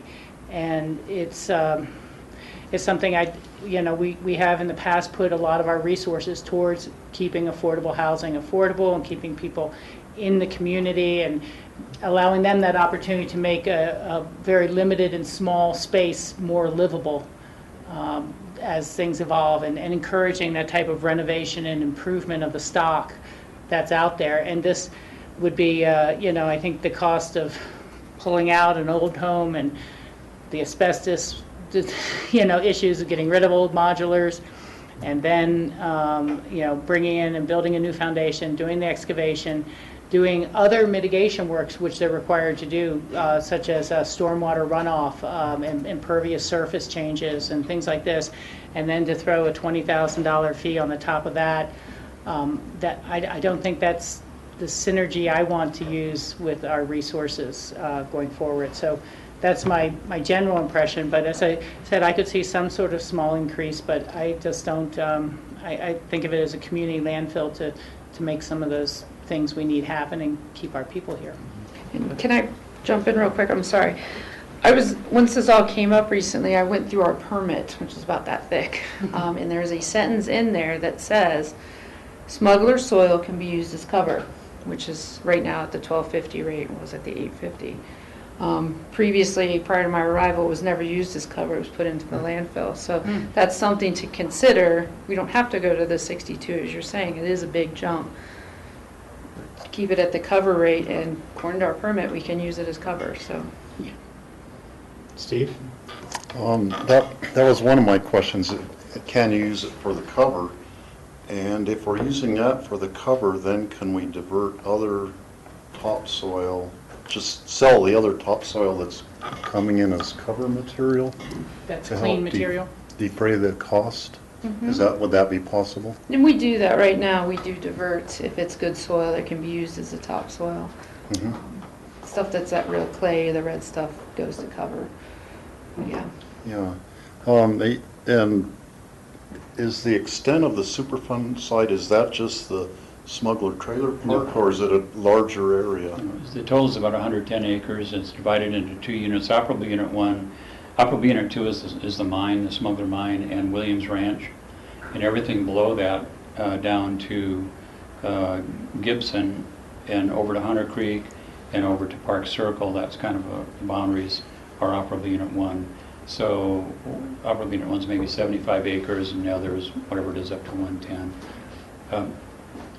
It's a very amoebic, the layout of the site boundary was specifically done based on soil samples that we took over many years from the surface down to 4 feet. Minimum of 3 samples per mobile home lot, and then many, I bet we took 3,000-4,000 samples, I don't know, something like that. So then those were all analyzed, and if you look at the smuggler map where the contaminated soil is, it's very amoebic. There's no defined line to it because we took all the soil data and then plugged it into a computer and drew the remediation map based on that.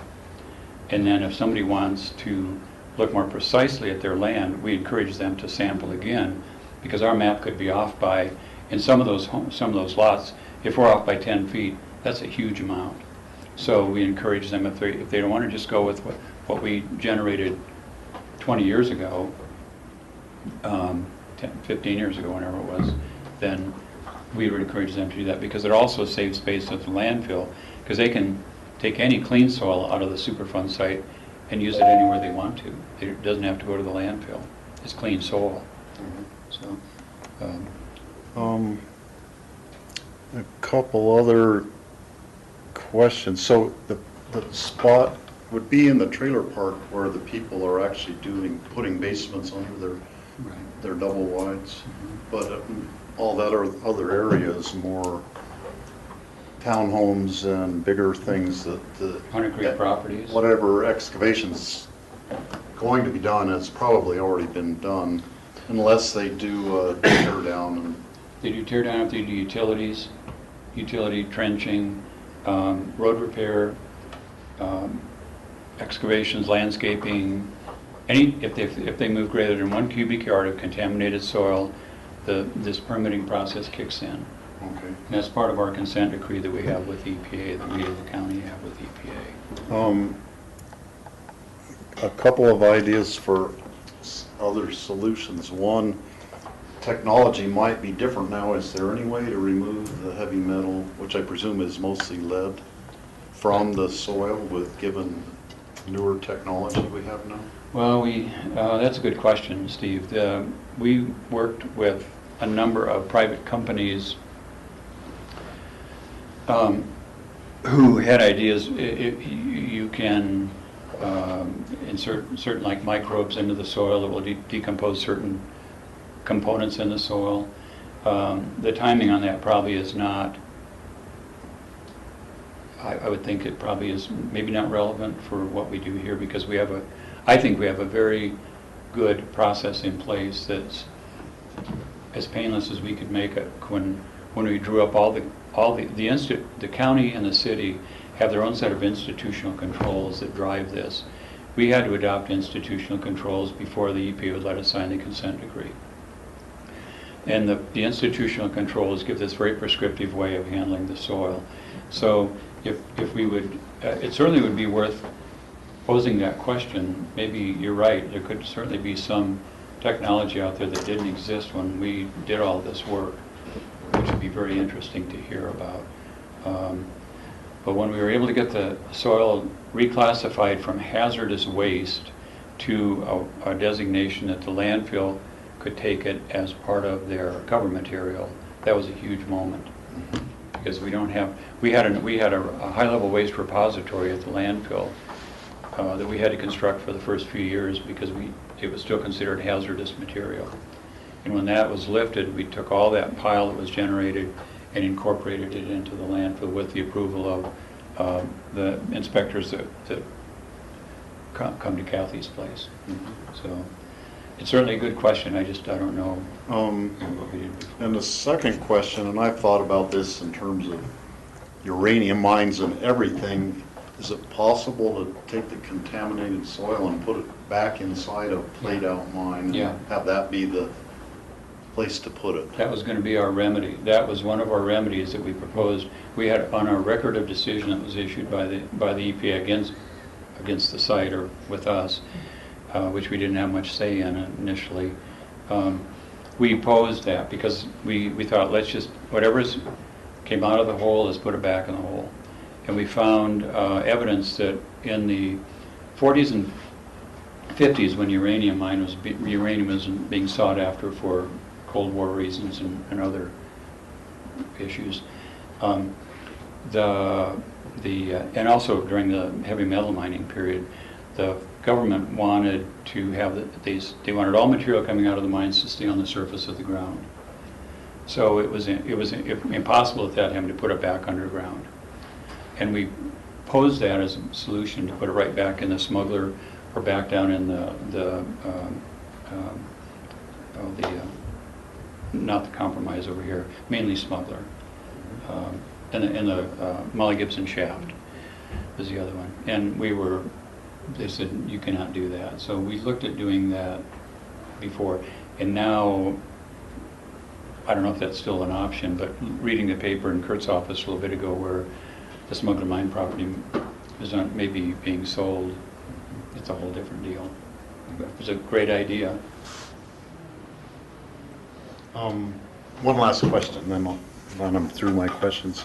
If we started charging the full amount, would we be liable for some kind of penalties or prosecution from the federal government for going back on our deal that we made with them? We don't have a deal with them on, this is our deal. The county commissioners, the EPA is out of the picture on what we're talking about here. They have no interest in what we're doing.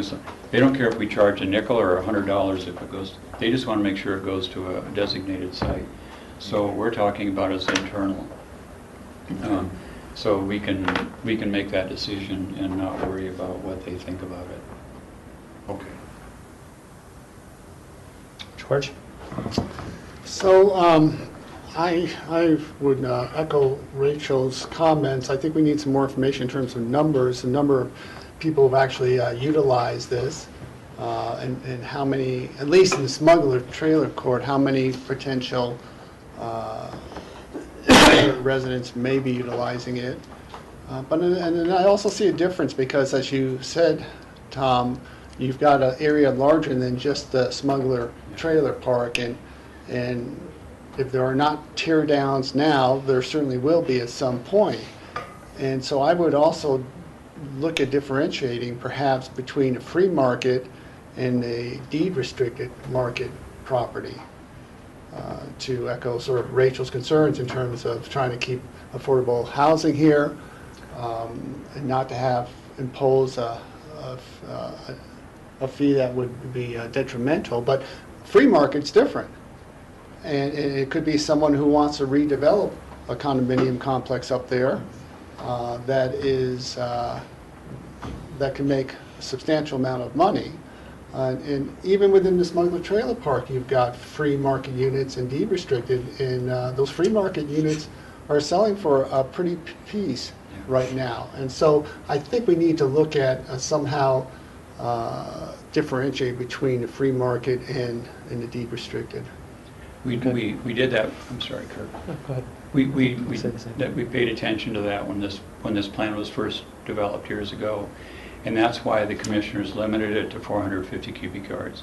So if somebody comes in like Fox Crossing and builds many units, they're limited to 450 cubic yards, no matter. Then everything above that is top dollar. So they're treated just like the deed restricted units were treated. For that very reason, so somebody wouldn't come in on a profit-making venture and be able to take advantage of this offer and take up landfill space. So that's why the cap of 450 cubic yards was put on there. And to answer your other question, Kurt and I did a quick look at the map before we came in here, and just kind of remembering back, it looks like between 25 and 30 homes since the inception of this, since we started doing this, have taken advantage of the reduced rate, and there's roughly 60 or so properties that still could. There are more properties than that, but they're not in a contaminated area. So I think that's accurate from we looked at on your map. So Yeah, I didn't have access to all the records, and when I wrote this, I was thinking physical records. But Tom pointed out on the map when we did a quick count, I think we came up with 60 homes that still 60 have properties. Properties, correct? Yeah, that would be impacted by this, that have contaminated soil still on the property. And so again, going back to my trying to differentiate between free market and deed restricted. So, for example, if I have a free market unit up there, and I want to sell it, then those costs perhaps need to be shown for the prospective buyer, that if you want to add a basement, you're going to have to mitigate. So it's very clear for the free market. I just would like to have us look at that, rather than just having one policy for all. there was a time when everybody in town knew about the Smuggler Superfund site. No matter, everybody knew that if you bought property up there, you're buying in a Superfund site. That's not the way it is anymore. The real estate community I think has an obligation to tell buyers up there that they are in there.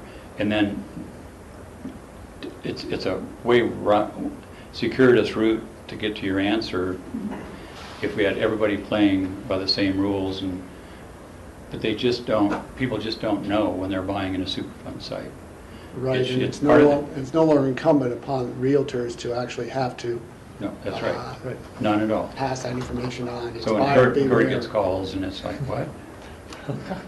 It should be a disclosure requirement. I mean, I thought you're supposed to disclose anything you know, but, for me, I think we've all touched on it a little bit, but I can't see opening our settlement and our consent decree with the EPA to change it. I mean, that would cost hundreds of thousands of dollars and years, and to get them to consider other solutions, other remedies. That's just don't even think about going there.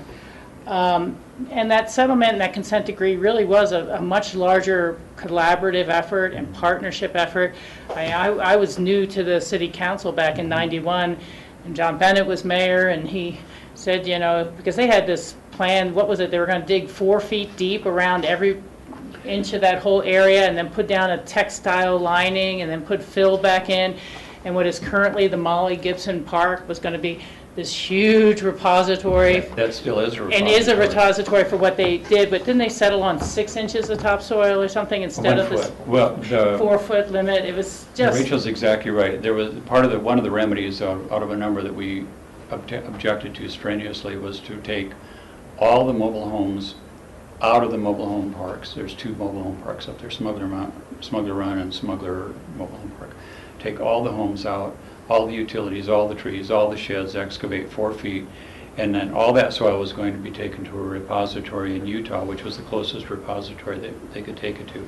And the cost at that time was $82 million. Yeah.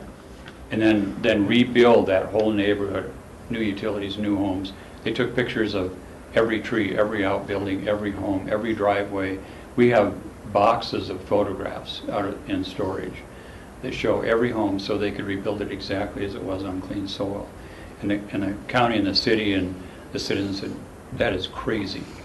Yeah, it was a lot of effort and work, and you know, when we talk about children's blood levels being tested, that's because parents voluntarily had their kids tested. There was no mandatory testing, but we were all making the case that this remediation solution is horrible, and let's find out a better local solution. So I see our use of the landfill and for the affordable housing components as being very much a part of that solution. And you know, you hate to even say it, but this is the real world. And the whole town experienced a huge power out last night that was very costly because of unpermitted work. And if you get these rates too high, it's easy enough to think of unpermitted excavation and the soils being dumped on someone's back 40 of a ranch or here or there. Well, I'm not worried about it. I can't see it. Why worry about it? You know, that it does happen in this world. And not that any individual, I'm pointing any fingers, but I've stopped unpermitted work in the riverbanks before. I've seen unpermitted work all the time. And you raise your fees too high, and it really makes people start to think about those alternatives.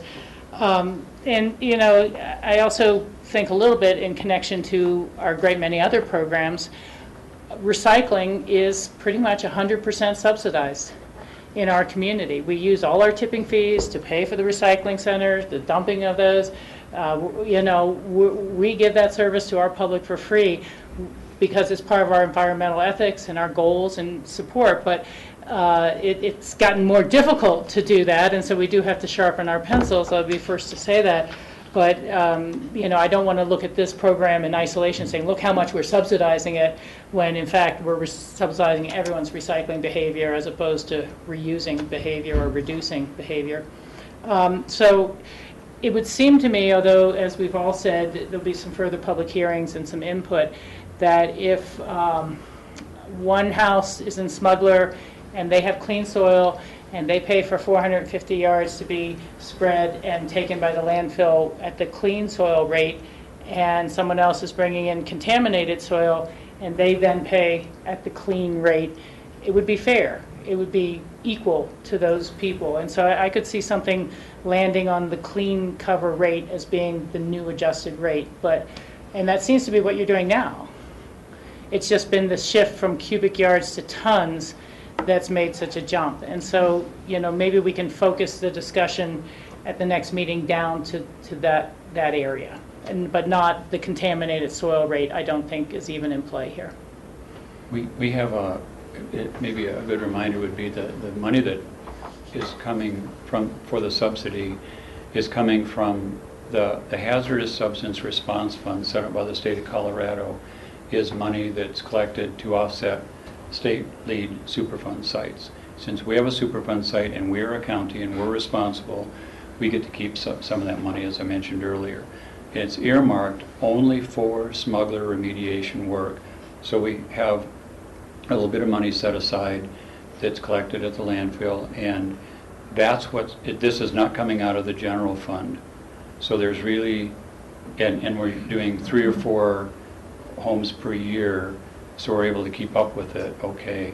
But it's important to know that you're not having to give up a sheriff's deputy to run this program. The money can't be taken out and used for anything else under state law. Cindy? Yeah, just some real quick calculations on the differences. If you were looking at the 60 units potentially that could come in for this at the $16,000 rate, that's over $1 million that you're looking at. But if you're looking at the spread rate of 12, it's about $300 and something thousand, 324, which the fund could cover and replenish.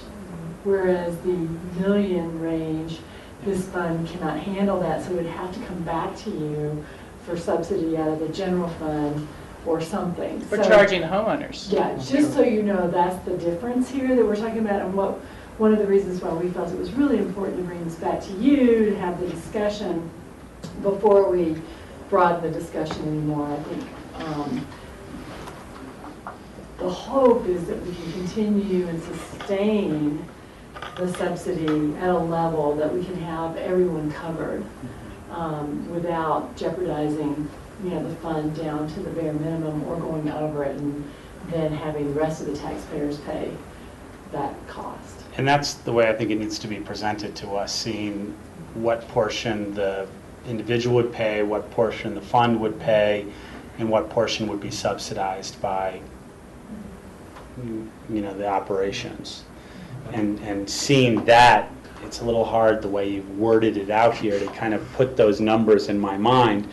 And I think it needs to reflect back to what Rachel said in the very beginning, which is, what's the actual cost to us for managing that landfill, disposing of that equipment? Because we've set these fees, and I know we have a long discussion when we set these fees, every couple of years or whatever, but that fee is based on the administrative cost of the operations, the subsidy to other programs, and this is that big picture What thing the of the market will landfill. bear. What the market will bear, but that doesn't necessarily mean that it costs us, X dollars per ton or whatever. I think we need to come up with a number of what the cost to the community is based on things like using part of the landfill, the cost to actually move it around on the landfill, the labor, the administration piece and all that, and say, is that in line with what the actual tipping fee is? And that could be part of the adjustment of that equation, as Rachel pointed out in the very beginning. So I think those are the pieces that we need to kind of look at this to see where we fall. But I think we're all in agreement that we need to find a way to Continue this program. Continue this program and help find a way to fund part of it. Yeah. If I could, Rob. Yeah. I just wanted to echo that comment about it's really difficult to look at numbers in a paragraph format. I can see the paragraph explanation of why and what and where, but there needs to be some mathematical equations and comparison charts or matrices. If we do it this way, if we do it this way. Especially for the public dialogue. And for our next come back around, it just, I'm taking it from here and turning it into math here, and it's a little funny. Okay. Just one more thing, though, excuse me. To me, this subsidy is the lowest priority of the fund that we have to offset expenses at Smuggler. We've been collecting that money and going clear back to the origin of it. When I represented the county at the state level when the HSRF was reauthorized and represented our views, and I use Smuggler as an example of why we need the money. It's intended for emergency response. If we have some catastrophic event happen, we've had one really minor landslide area up there many years ago that the fund offset that. We had some orphan properties that needed to be remediated. The fund offset that. We couldn't identify who owned the land at that time. It pays my wages to work by the hour for Kurt to run the Superfund program for you. No benefits, but just an hourly rate. And again, that's a low priority compared to what the fund is designed for. But it's meant to maintain the integrity of the site, to protect public health and the environment in perpetuity, so that the EPA is, if we falter in this responsibility, then the penalty is the EPA still holds the right in our consent decree to come back and take over the site operation, which no one wants to have happen, including them. So that's why we have to be really understanding of what this money's for and kind of the priority of it. George, and then Rachel. You want to follow up on that? 'Cause I have Yeah, something different. I was just going to request through Phyllis that when we get to our budget discussions this year, we actually have a look at this budget history and the budget of this individual fund. I know we've looked at other funds in more depth, and I think that that would be a good catch-up for all of us to see what is it paid out, why, what are the priorities for this fund, how quickly does it replenish, and I just do not recall going over this as a subset of the landfill budget before, and I think that this would be the right time for us to pull that together and do that. Does that give you an, I'm sorry, George, yeah. I notice on our future agenda, we actually have a work session item coming up in terms of talking about the potential development up on Smuggler. And so it seems, again, going back to my earlier comments, if you've got, and I'm not sure what, if we've got some possible development lots up on Smuggler. On the mine. On the mine, and the mine's on the market. And so if that were to sell, and if there were a proposal to come in to develop that, what would they have to mitigate? And if so, again, would we be subsidizing that if it was a free market? So that's a good example in terms of outside the trailer park itself, but you've got perhaps, I don't know, possibility of free market mitigation. So what should we be subsidizing? What should the landowner be responsible for? Aqua Unit 2, which is the mine, has its own consent decree with the EPA. So they're outside of ours. Aqua Unit 1 is what we manage. Aqua Unit 2 is Phyllis Coteen and Mark Hyman were the owners of the Smuggler Mine when we started this negotiation with the EPA, and they were the descendants of David Hyman. And then they sold it to Stephen Albury. Stephen sold it to those 7 owners currently, 6 or 7 owners currently. And so they settled on their own. The EPA divided the site in half, not quite in half, but two units. So when the EPA, when I send our 6-month report for the county into the federal government in September and March, for us, it is only about us. It's not about Aqua Unit 2. They have their own obligation and their own relationship with the EPA and Department of Justice. Okay. Okay. Great. I'm getting sweaty palms just reliving this. Like, oh my gosh. Came to almost civil disobedience before their bulldozers rolled in, and we had to force feed the pig study and make them eat enough soil to prove that people weren't getting it. Our lead is locked up in a different calcium than other areas. It's just why, unless you're really rolling around in it and eating it, you're not going to. It's very stable, yeah. Yes, it is. Yeah, that's what saves us. Fortunately. Yeah. Fortunately. Huh. All right. Well, thank you. Oh, thank you. Thank you. Thank you. All right. Next, we have a discussion on a little prep for our joint meeting with the school board. And I don't know if any commissioners have any things that they would like to talk about adding to that agenda. I had one. Go ahead, Rob. The one that I had was just a discussion, since we're doing so much on housing needs and where they are with various aspects regarding that. I know it's always been a big concern, and I'm sure that their budgetary stuff is something that always comes up in our joint meetings, so I didn't add that as one of my one.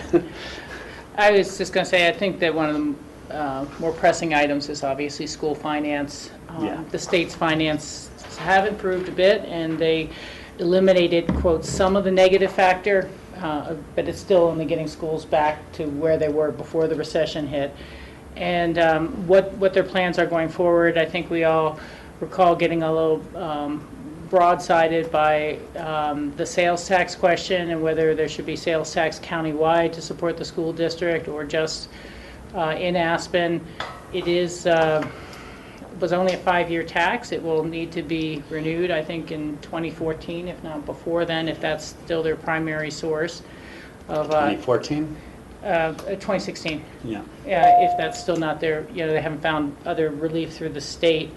And you know, I had brought up before when we talked about the sales tax, but wait a second, aren't you guys allowed additional mill levies, property tax in some small areas? And they said, oh yeah, we'd let our transportation and technology mill levy expire because it was only so much. And I'm like, well, every little bit seems to count here, especially when we're talking about a new sales tax in perpetuity. So just kind of the lay of the land of school finance and what they, you know, where they are now and what their longer term plans are, and how much of their, I'll call it a mill levy ladder for these different mills, when they expire, when they have to get renewed, do they have any mill levy capacity now, and would that be part of their future planning?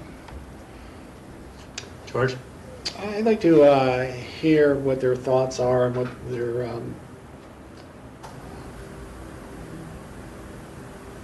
their educational programs are in terms of retail marijuana, and if they're seeing that impacting the school, the kids, or just that whole discussion, and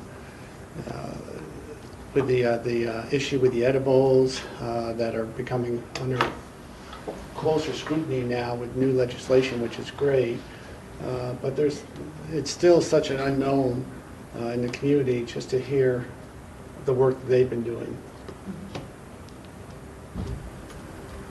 You stole the words right out of my mouth, George. Well, I'll give them back to you. As I said, I know the budget's always the big one. We spend the most, that's kind of a given to be on that agenda.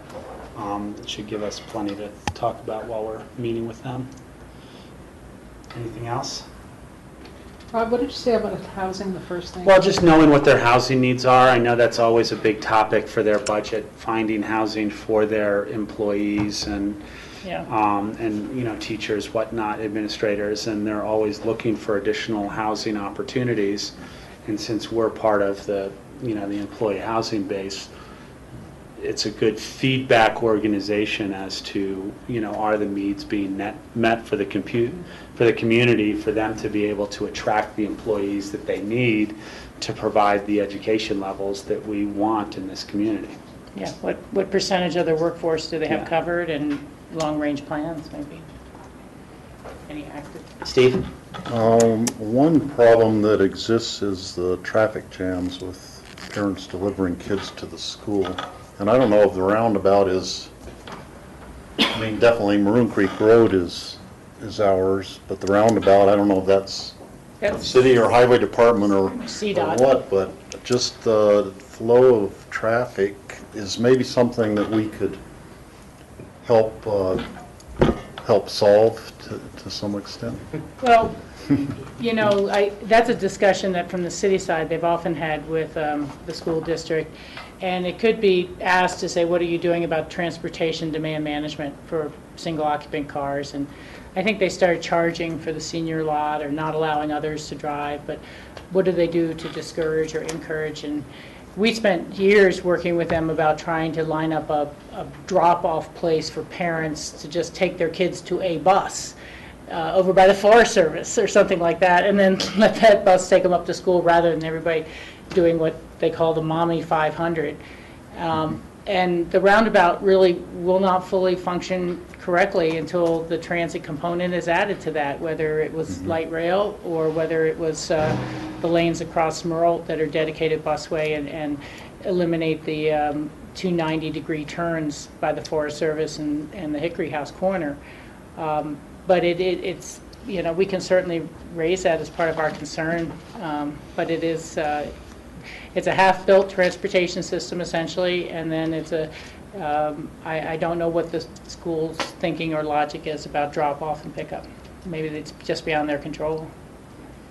Yeah, I mean, that's sort of a small piece of the puzzle. So, as you know, because you come into town on a bus, as I do, and when school's not in session, like right now, the traffic is backed up to the Airport Business Center, not only during, perhaps when it's all day long. All day long. So the problem is much, much larger than parents driving their kids to school. They certainly add to that traffic incrementally, but it's a community issue problem that has yet to be solved. Yeah. That's true. Do you want to have that on there or just? I don't, why? I don't think it really fits time-wise, but maybe there'll be a greater discussion someday with the city on that. Yeah. Community. Okay. I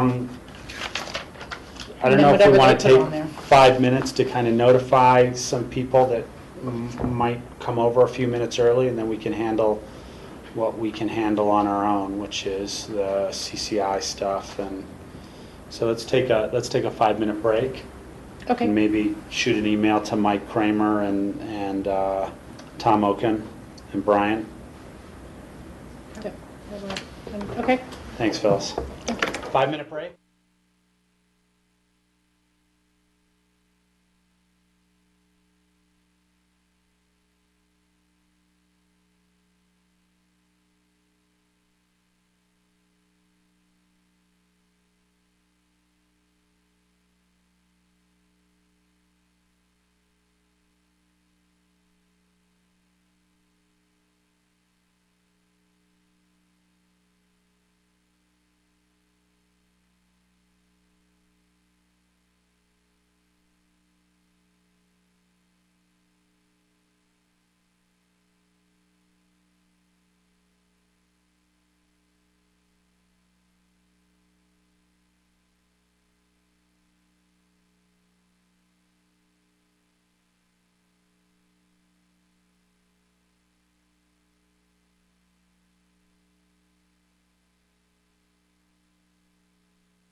Welcome back. It's Tuesday, August 5th, 2014. We're continuing with our memos of interest in our Pickens County work session. Mike Kramer's here to talk about the bank stabilization in the Wingo area of the Roaring Fork River on a house that wanted to do some stabilization there. Yep. Okay, thanks. Mike Kramer with Pickens County Planning Staff. And in May, there was an activity envelope and site plan review for 48 Riverbend Road to stabilize an eroding bank, and it's on the right descending bank of the Roaring Fork River, and it's easily visible from the Wingo Junction Bridge. And at the board hearing, the board approved the request with the caveat that a consultant be hired and analyze the proposal submitted by the applicant so that we can understand if there's any off-site impacts associated with this project. Staff did that. We engaged an engineer, Mike Claffey of Claffey Ecological Consulting, and staff met him on site on July 7th to understand the proposal along with the applicants and their engineers too. He's generated a report which I've attached to the memo of interest, and overall the report is favorable for the project. The big questions are there adverse off-site impacts, and overall the sentiment of the letter is that there aren't. Specifically, would there be off-site impacts to the Wingo Junction Bridge and the abutments associated with that bridge? And Mike Claffey with Claffey Ecological Consulting said that's just not the case. He doesn't anticipate any off-site impacts associated with that. He did incorporate some specifics with the project to make it a better project, and we've outlined those on page 2, and we are prepared to implement those in the floodplain permit application that is currently in with our department. These are great. These are things we didn't think about, and we'd like to include these as conditions when the project goes forward. And this memo is an update to the board, and if you have any questions, I can hopefully answer. Questions? Steve? Just a comment. I thought that those conditions that he suggested all sounded like reasonable things to me, like they could make the project safer and have a better final result. What's the process with this now? Because they were before us in an official hearing. These are kind of changes to the findings. I mean, basically, we had approved it with the condition of making sure that there were no adverse effects, but now we're putting additional constraints or requirements on the project. How does that work in the process part of this? Sure. So as you know, the board approved it with this requirement to do this study, and the way the condition read in the resolution was that if there were off-site impacts that could not be mitigated, it would have to come back to the BOCC for further review. That's the way the condition was written in the resolution.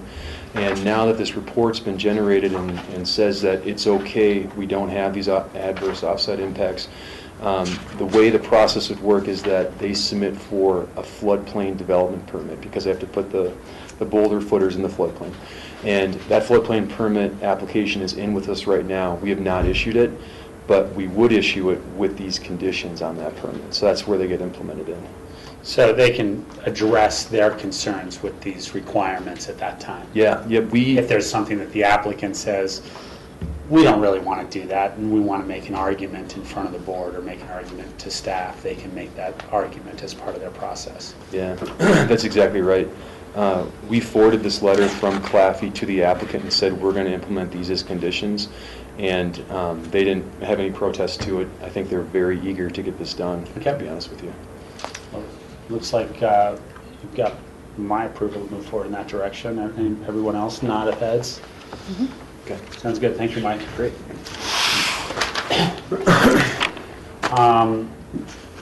Next, why don't we go down and we'll skip Phyllis and do Phyllis last, if that's okay, the CCI?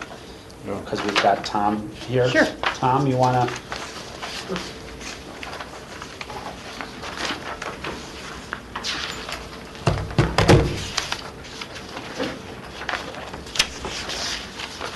And we're not, just so people know, we're not doing the pro challenge because that'll be in our meeting tonight. Okay. With the city. Package, great. Go ahead, Tom.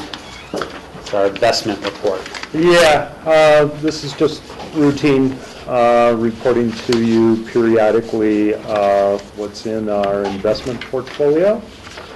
And so you have two reports, one as of the end of last year and one as of June 30th this year. And at the end of the year, we had a total of about 90 million. At June 30th this year, approximately $118 million. And primarily our investment policy has requirements with respect to diversification, and those are pretty much outlined on the right side of the report, and we're in compliance with our investment policy. Any questions? Steve? So Tom, could you tell the source of this money? Is this like property tax money that's come in and temporarily invested and then it goes into the general fund? Is that kind of the flow? It's all of the county's available funds. So not just the general fund, but open space, the airport, and as well at June 30th, June 15th is the second half property tax payment deadline. So at the end of June, we were holding close to $20 million that we had collected in property tax and dispersed to other taxing districts, the schools and so forth. So not really the county's funds at that point in time, but the rest of it is all county money. The lump sum of all the different. So about 90 million is how much the county had invested. Yeah. Rachel? Yeah, some basic questions. I think I kind of know the answer to some of them, but wanted to double check. These are spread across so many different banks because we go to the limit for the FDIC insurance and then use other banks. Is that there are two types of bank investments we make. If we're investing in a Colorado bank, there's something called the Public Deposit Protection Act in Colorado. And the state bank commissioner requires that any Colorado bank that accepts local government deposits has to pledge securities against those deposits in order to guarantee them. Because the FDIC limit for insurance is only $250,000. And as you can see, we have millions in some Colorado banks. So that's our security there, but outside the state, if we have a bank deposit or a bank CD, we have to stick within the FDIC insurance limit. And that has required us to spread a lot around, primarily because Colorado banks don't have much interest in in government funds at the moment, haven't for a couple of years. So really, outside Colorado is where we've had to go. And then in general, and more for our viewing public, what are the guidelines of what you can or do get into with your investments? I mean, we're not in any hedge funds, although I've seen retirement programs across the country are starting to go into those. We don't run the retirement program that way, but you see some risky choices being taken by some. What do we do to secure our funds? Yeah, we're limited by our investment policy to stick with U.S. Treasury obligations, agencies of the U.S. government, which are Freddie Mac and Fannie Mae and that kind of stuff. And as well, bank CDs, either collateralized under Colorado law or insured. And that's it, other than money market funds, institutional money market funds that have I forget what the amount is, you know, Dollars. huge amount, billions. Or what are called, and they're at the bottom here, local government surplus trust funds, which are Colorado specific, but they're basically money market funds for governments in Colorado. The yields on money market funds and these investment trusts are very minimal, so we haven't been able to use them as much of an alternative.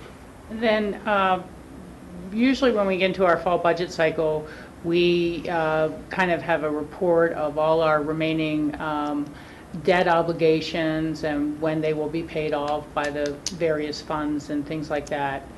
But in conjunction with that, you're always looking with our bond counsel and financial advisors to make sure there's no refinancing opportunities that might lower our debt load or save us some money, save us some interest. And there have not been any of those sort of opportunities lately? No, we're pretty well refinanced. We did our last one in December, which refunded at a lower interest rate all of our outstanding general obligation bonds, which are for open space acquisition. So rates are trending a little bit up since then. So it was a good move. So no further opportunities right now. Okay. Yeah. Great. Thank you so much for that. Okay. Thanks, Tom. All right. Brian? Brian Pettit, I am your Public Works Director, and I don't have the letter in front of me. I have read it. This is a letter of support for the Town of Basalt's pedestrian crossing for a grant program called Transportation Alternatives Program. It was previously called the Enhancement Grant Program. It's federal money that's transferred through the state to local jurisdictions. So this is just a letter of support from the board showing support for that pedestrian crossing at Basalt. I will say it is one of 4 projects that is being submitted for these TAP funds. One is a pedestrian crossing at Buttermilk. The other is to complete the coke ovens project at Redstone. There's a final phase there that includes landscaping and some viewing platforms that needs to be completed. The other is to fix the gate and create a better entrance to Independence Pass. And that is in concert with the Independence Pass Foundation. They're a co-signator on that grant application. So we have 4 projects, and then, of course, Basalt's. So we have 4 projects being submitted for TAP funds this year. Basalt's just looking for the board to support theirs. George? I think, Brian, correct me if I'm wrong, I think actually Raptors is actually writing the grant on behalf of Basalt. Correct. In this case, well, Raptors is actually writing too. They've written the Buttermilk right, so and the Basalt So my crossing. next question, it seems like would we have been better off just coordinating better with RAPTA and trying to prioritize and just going after one of the projects versus basically we're competing against each other for these 2 underpasses. And I see that the Basalt underpass is certainly much more critical at this time and actually received very large support from the Intermountain Regional Planning Commission a few weeks ago. So I just wonder why we're sort of competing against ourselves for. And what will happen as this goes to the region, we will have a say in how those monies are divvied up if we have competing projects. This will come back to us as a question. If there's, we won't be competing, is the bottom line. So when it goes to the region and we start to prioritize the projects that have been submitted, we will have input then on which projects to fund. The reason we've actually submitted as many as we have is because it's nice to have kind of a menu of projects, not only pedestrian related, but also, with the coke ovens, historic preservation related, and then also with the Independence Pass project, actually beautification of that corridor. So I think CDOT likes to see an assortment of projects being submitted. But with regard to the 2 pedestrian crossing projects, we will have input on which one hits more of a regional priority. if I've answered your question. Yeah, thanks. At the next TPR meeting, when we consider the enhancement grants. Following up with that question, is this letter intended to present that priority as basalt ahead of buttermilk? I don't Because think we're not writing an additional letter for buttermilk as well. you are not. It really isn't given the priority. It's just supporting the project. When George goes to the next transportation planning region meeting, he can voice the priority for our region as being the basalt crossing at that time. So we'll have another opportunity. But I guess the question is our priority the basalt? I mean, we haven't had that discussion. Well, we can have that discussion, but I think absolutely, and I think, again, it was... No, I mean, I would agree with you No, before, but we're being told by staff No, that that's our priority. We're the priority I'm saying we setters. could have that discussion, yeah, Yeah. but I'm just passing on information that it Yeah. actually received very strong regional support Yeah. from our No, other partners. I would conclude that would probably be the direction the board would go in, but we have not had that discussion Right, yet, is yeah. what I'm saying. Yeah, no, I understand. You know, so... It's a good point. Yeah. It's a good point. So I don't know if Well, I don't know we what the could submit a protocol is. second letter, if that's Yeah. what you're asking, Rob. Should we Mm. submit a letter of support for the buttermilk application as well? I'm more saying that maybe we should have the discussion at some point with the four things, with the four applications, to prioritize it and write a letter that addresses, we're submitting 4 applications, but this is our priority after the policy decision has been made, that's the priority. Got it. And if I'm trying to figure out, which comes first, the chicken or the egg, I guess. Is there a time frame on this? It was due August 1st. So it was due, so I would suggest we get this out, and we want to have a further discussion. we can then bring it back. should, but Yeah. we should move this ahead. Sure. Yeah. Steve? I'm wondering how much this improves the flow of traffic. My perception is it would speed the flow of traffic up a lot and save a lot of fuel from cars not having to sit there at a pedestrian underpass. But also on the basalt one, there's a lot of school kids crossing there going to the high school and then coming the other direction to the elementary and middle school. And it would, I'd put this one as the top priority just because of that, just from a safety standpoint. No, on the surface, I agree 100%.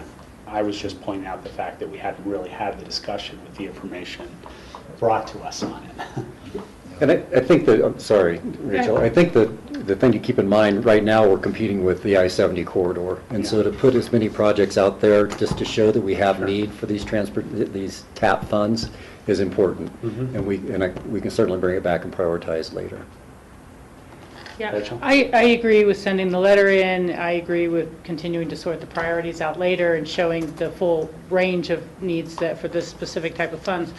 The one thing that had struck me about the letter itself is that we don't reference the commitment our taxpayers have made to fund mass transit, and how this, I don't even really see the connection with the BRT parking lot.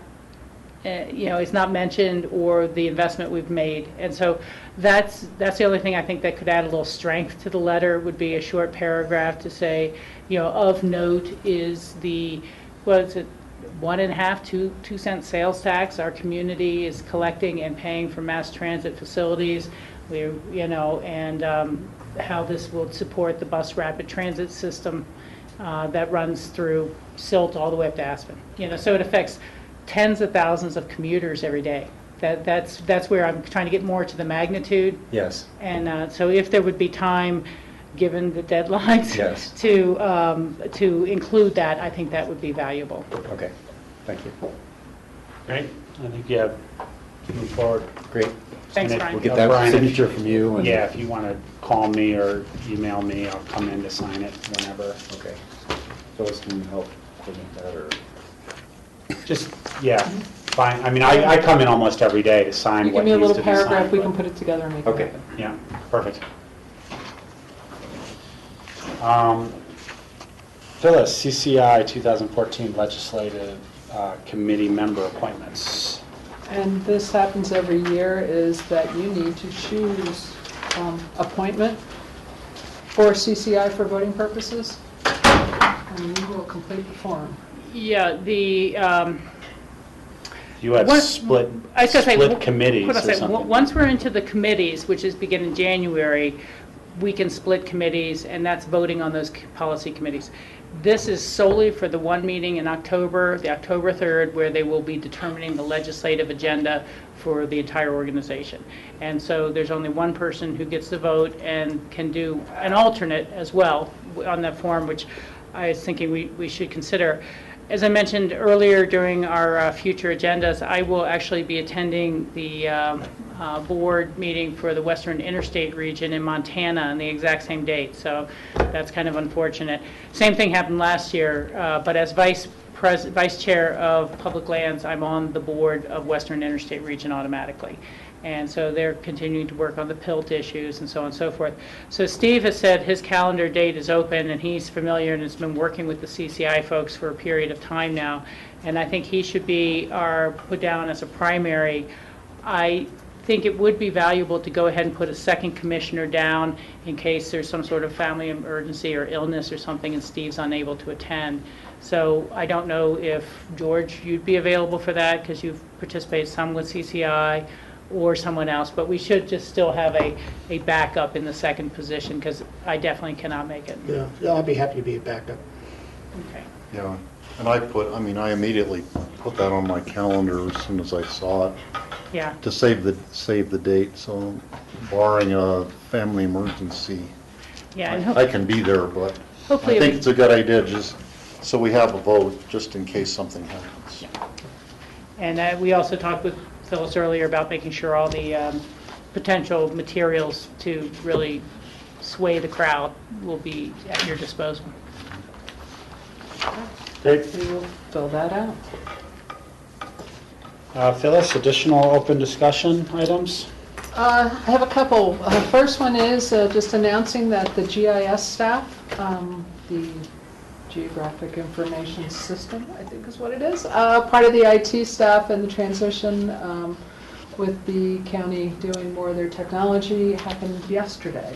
So those two individuals that were formerly city staff are now county staff. That's Mary Lackner and Tyler Lambeth. Welcome aboard. So we're really pleased, and I got to go to their first staff meeting this morning. Wanted to let you know about the Pro Challenge race plans that we have. So for our county offices, since the schedule's pretty much the same, we're going to be doing the same. There'll be some offices, internal service offices in this building closed, but the building are open. Clerk's office is open. The courthouse, we didn't have any problems with leaving those buildings open. We've asked if staff are going to close, they let the manager's office know, so we can give appropriate information because the phones will still be operating, so we can help with that. On Tuesday, that's really for Monday. Tuesday's the rolling closure, and everyone will still be having business as usual, except for when the roads are closed. Those are the only issues that we have. Just to let you know, the airport has been regularly meeting with the Pro Challenge folks. They're doing a lot of what they did last year, particularly the successful pieces. They're getting the word out. The airlines are calling people that have flights that are booked during the road closures. They do have, it wasn't advertised as well last year, but the plan that RAFTA had kind of a rolling opening. They were able to move people as the race allowed, with the 15 passenger limos and the RAFTA buses being able to leave Ruby Park and come in. So those will still be happening during the race as it can happen. So that really cleared a lot of people out of the airport, although they will still be having a band. I do have a promo piece that I can let you know. This is what the guest services at the airport has, so that everyone has the same information. It's really a pile of talking points, so that everyone has the same information, is giving people the same information. It's on their website. They're doing their ad again in the paper with the biker coming down the ramp and explains what's going on there. So that's what's happening at the airport. Rachel? They may have already done this, but I would just ask the airport to get this fact sheet to the Aspen Chamber Resort Association and to the Snowmass Village Resort Association, and ask that they do a blast fax or whatever they do out to their members. But I think we need to circulate this as far and wide as possible. And ACRA is our natural channel for that, as well as the Snowmass Village Resort Association or their current marketing efforts. I'm not sure how they do that now. I would also imagine that Stay Aspen Snowmass has it and would be getting it out to people as well. But that's the best way to get it out to all the individual property managers, would be through the chamber, and to stress individual property management companies. I think they have all the hotels have been informed to tell guests, but I'll find out if they send out the fact sheet. Yeah, and to the individual property managers, because that's the hardest group to reach. Thank you.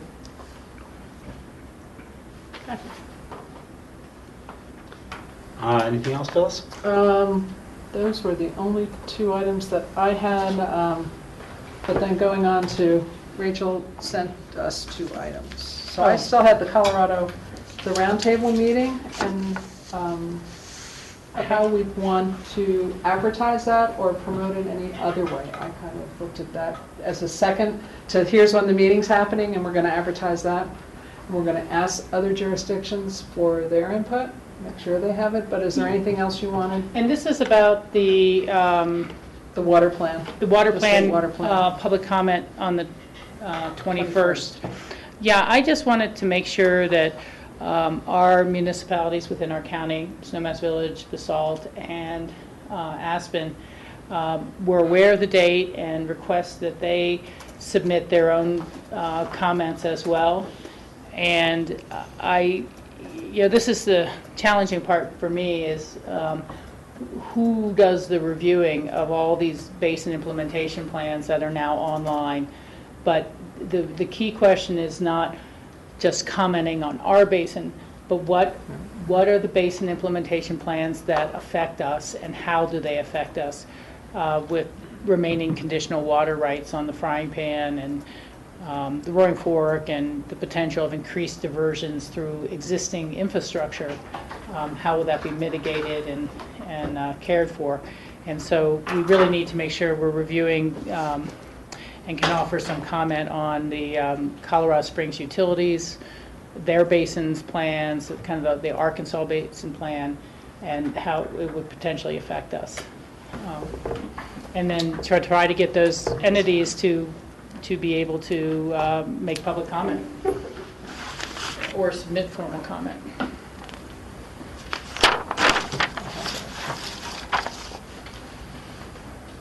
Anything else on that? We asked John to come down. We just you guys are flying. Flying. I was thinking 3:30. It's only 2, so yeah. Sorry about that. It's okay. No, I had just raised, and not to be repeating it for the board, but No, you don't have to. Phyllis can fill me in. okay. Because it's not just comments on our plan; it's comments on how other plans might affect us. I think is the key, and when do we start reviewing their plans for enhancements? And we were putting that on next Tuesday's agenda to discuss. Okay, great. And then we'll do that. See you. Thanks, Tom. Another item, Phyllis? Not for me. Again, Rachel, and I forward. believe you. No, you didn't send this to everyone. No, I didn't. I didn't. I apologize for that. I've been contacted by some other parties who are interested in the same PILT question and conversation, particularly Jim Spahar. He's a former mayor of Grand Junction and a former Mesa County Commissioner. He's now working with the Sonoran Institute. And they also are following this issue of the Land and Water Conservation Fund needing its reauthorization this year, and the Payment in Lieu of Taxes program needing reauthorization, and the potential of those two programs merging. So he sent a draft letter, which would be totally up to us to change or modify, but in general it's supporting the reauthorization of both programs. And so we don't have to wordsmith it now or anything like that, but we could all take it home and give a read and see if it's something that we think would be valuable. I should also get more copies of this main cover page that has more explanation on it. I don't have copies of that. And I don't have copies of that. We can maybe get them and distribute them over at the city council tonight, make a few more copies of that. But it does talk a little about what projects have been funded in the past through Land and Water Conservation Fund, and go for there. So hopefully we can consider a letter of support, maybe one of our Tuesday or Wednesday meetings next week. Sounds good. Okay. And that's all. Commissioners, George? I spoke too quick on the CCI as an alternate. I'm out of town that week. That's the last Wednesday. Oh, okay. So I won't be Available. available. Okay, well. What's the date? October, it's the Friday, October. Friday, October 3rd. Yeah, if you want to put me down as the alternate. Okay. I'm open that weekend. Sounds good.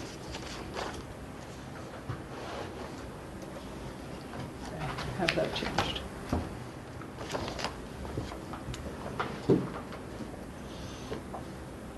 Keep your family healthy.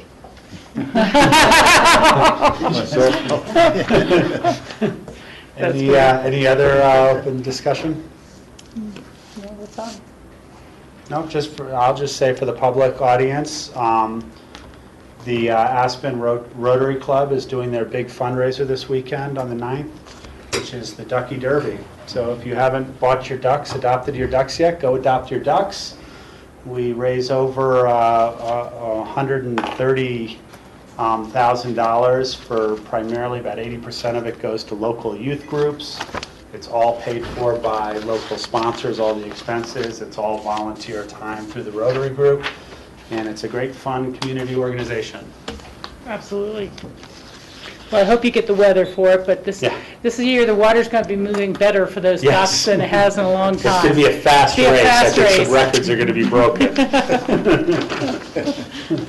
Which is a good thing. Yes. All right, we will adjourn and we'll meet over in City Hall at 4 o'clock. Sounds good. Thank you. Thank you.